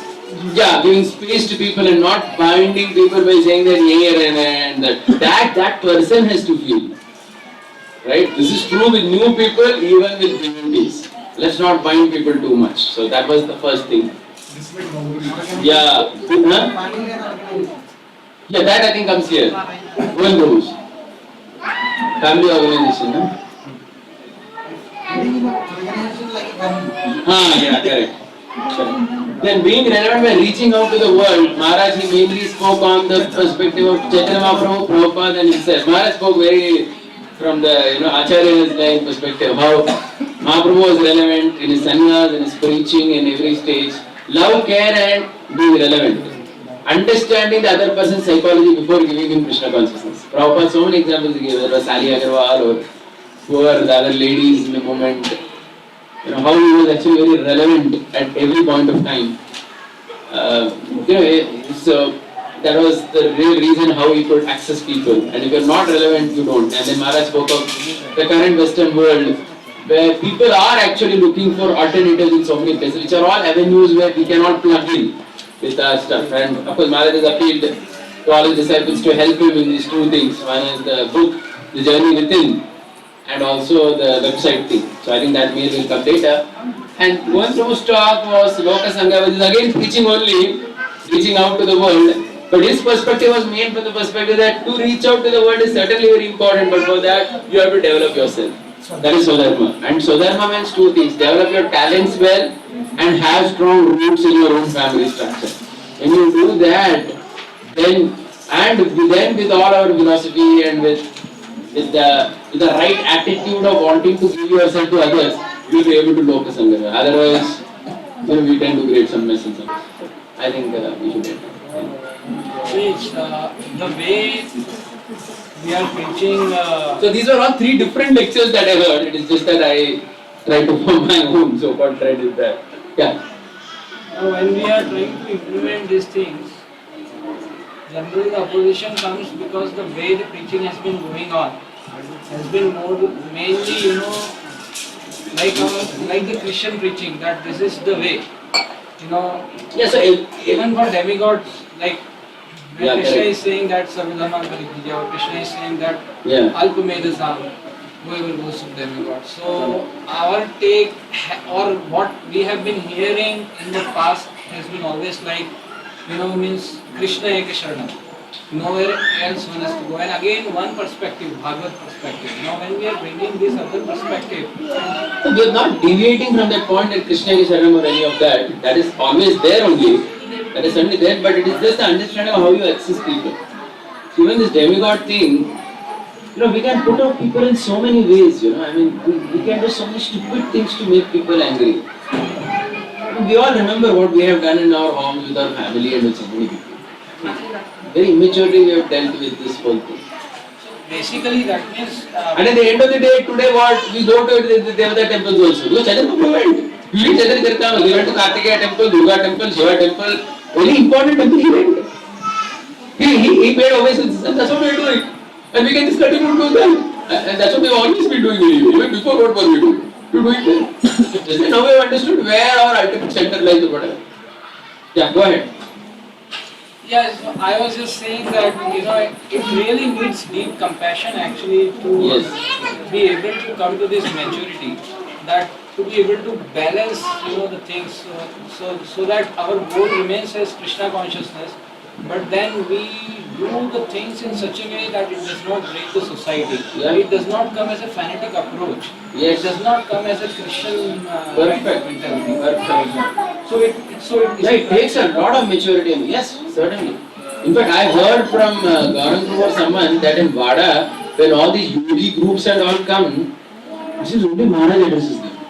Radha Prabhu, someone was telling, no one addresses them. One wrong statement and they can get put off.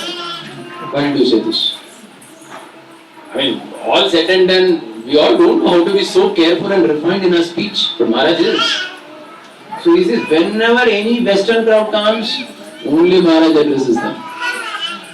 And Maharaj addresses pure Krishna Katha, he will speak. They will be perfectly happy. So they were telling that even the senior, because that's what now. So some of them are developing that now. I mean, they go also, they go 2-3 people like that. But the point is, it is just lot of maturity it takes actually, and lot of broad-minded. See, please remember, 2 things are there. There is adherence to our own siddhanta. See, as an acharya or a teacher, you cannot deviate from your predecessors. You understood? Broad-mindedness does not mean diluting. Be completely in line with your parampara, yet understanding how to present in a way that nobody is put off is the mark of a preacher. ये करना challenge है, and this is a great challenge. This is what they were talking about. Did you discuss any specific like tips or something like the specific way of dressing or the way you present? Like you mentioned about the phrases to use. Like I think I remember somewhere Preaching-12 Maharaj said that when he was in Australia, some devotee was offering the birth on the road. And then Yeah. do not do it here. Don't do that. Yes. Yeah. Correct. When I heard it, Maharaj also, Gandhu was saying once that Maharaj, since once he had gone somewhere, some devotees were offering over, his relatives were like put off totally. Why they are on the ground like this, rolling in front of you? So yeah, that's also being relevant. How you understand, because that's what now. Then people feel that if I come in all even I have to do this. I will tell you how many. And when I had come to ISKCON long time back, I mean 94, 95, I had seen this. One temple, one sannyasi or guru, he was there. He was taking some charnamrita or something. And what happened is that some drops or something had fallen on 2-3 people were fighting for it. Disciples. So that's good from the disciple perspective, but it was in public, and some person, I personally I felt very uncomfortable because I felt that I have to do all this when you come here. What do they expect from me? You understood the point? You have to be really sensitive. I mean, of course, being an Indian or whatever, I digested the fact, I understood they are fighting for the remnants of the Swami. But imagine if me only felt like that, if I were an American, I would say, I don't know how many put off. Okay, what is this man? Why are they fighting like this for his blocks? Is this what spirituality is about? These kind of things will completely put off even an Indian today. What to speak of a Westerner? That's what we are saying. How many people will chase away from Krishna rather than bringing? That's the perspective. Now, let us remember that these is actually very advanced material even currently for current ISKCON in general. Because as an organization, we are nowhere close to understanding this. If you see actually the dynamics that goes on in several temples and everything, it's quite what these people are all presenting is a very mature material. Yeah, correct? What you are just saying, the Indian context today, we have to soon start changing also. Like we go to Dham, we offer Yeah, of course, some things can be. Sometimes I remember 98 or some yatra we were going, but Prabhuji and his wife, they were in the train. Prabhuji told his wife that we are getting to Mathura, chappal पहनना नहीं यहाँ पर, chappal bag में डालना. She was like extremely uncomfortable. she said मुझे नहीं करना है ये. Hey, धाम है मथुरा रेलवे स्टेशन है, वृंदावन जाके मैं चप्पल निकाल. Huge debate between the husband and wife in the train, and finally she had to put the chappal in the train. Very reluctant. I mean, these kind. I mean, of course. See, Dham is again like a very. Again, we don't have to extrapolate too much also. We have to see the context.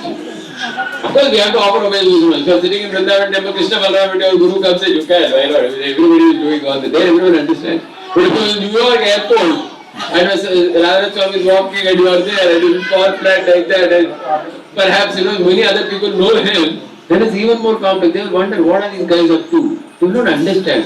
Then what happens is we become what is known as a cult.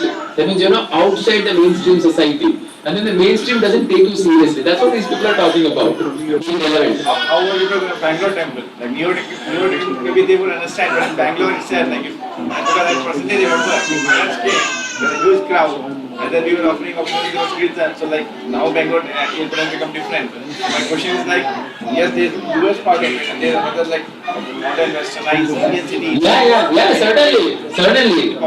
Yeah, we will have to behave. One thing is clear, we will have to behave in a way that we are sensitive to people around us. There's no question about it. No question at all. The Guru Prabhu gives this example, right? Sometimes when Guru is coming in a temple like Vrindavan to take darshan, and his 2-3 disciples are pushing everybody, so the Guru can go ahead. He said, this is violence actually on all the people. Because just because your Guru is coming, why are you pushing all the other people back in the temple hall? They all get angry, devotees get angry. मैं वो कुछ तुम्हारा गुरु है तो आने दो ना उसको. Correct? That's what you feel. I mean, you don't say it because Vaishnav culture etiquette ठीक है भैया चालू होते हैं. You don't like it. What is because you man? He is completely upset. Why am I being pushed? Just because some big man is coming. मतलब भगवान के सामने में बड़ा छोटा ऐसा कैसा? That's what people feel, right? Nobody likes it. That's what happened when we were watching programs and all, when we have separate VIP queues. The Guru has to tell that to the disciple. That's the point. This is where particularly things become very difficult because during Janmashtami and all that, when you have separate queues, separate entrance, then people become down, they have doubts and they start. In the temple they start. Yes, so you have to think really when a person should come to temple in that formal environment after understanding some things. Anyway, yeah. So some things are unavoidable.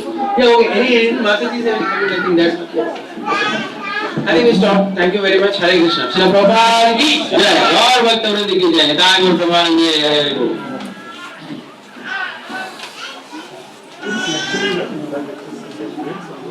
I have it right away. Give me a pen drive, you'll get it.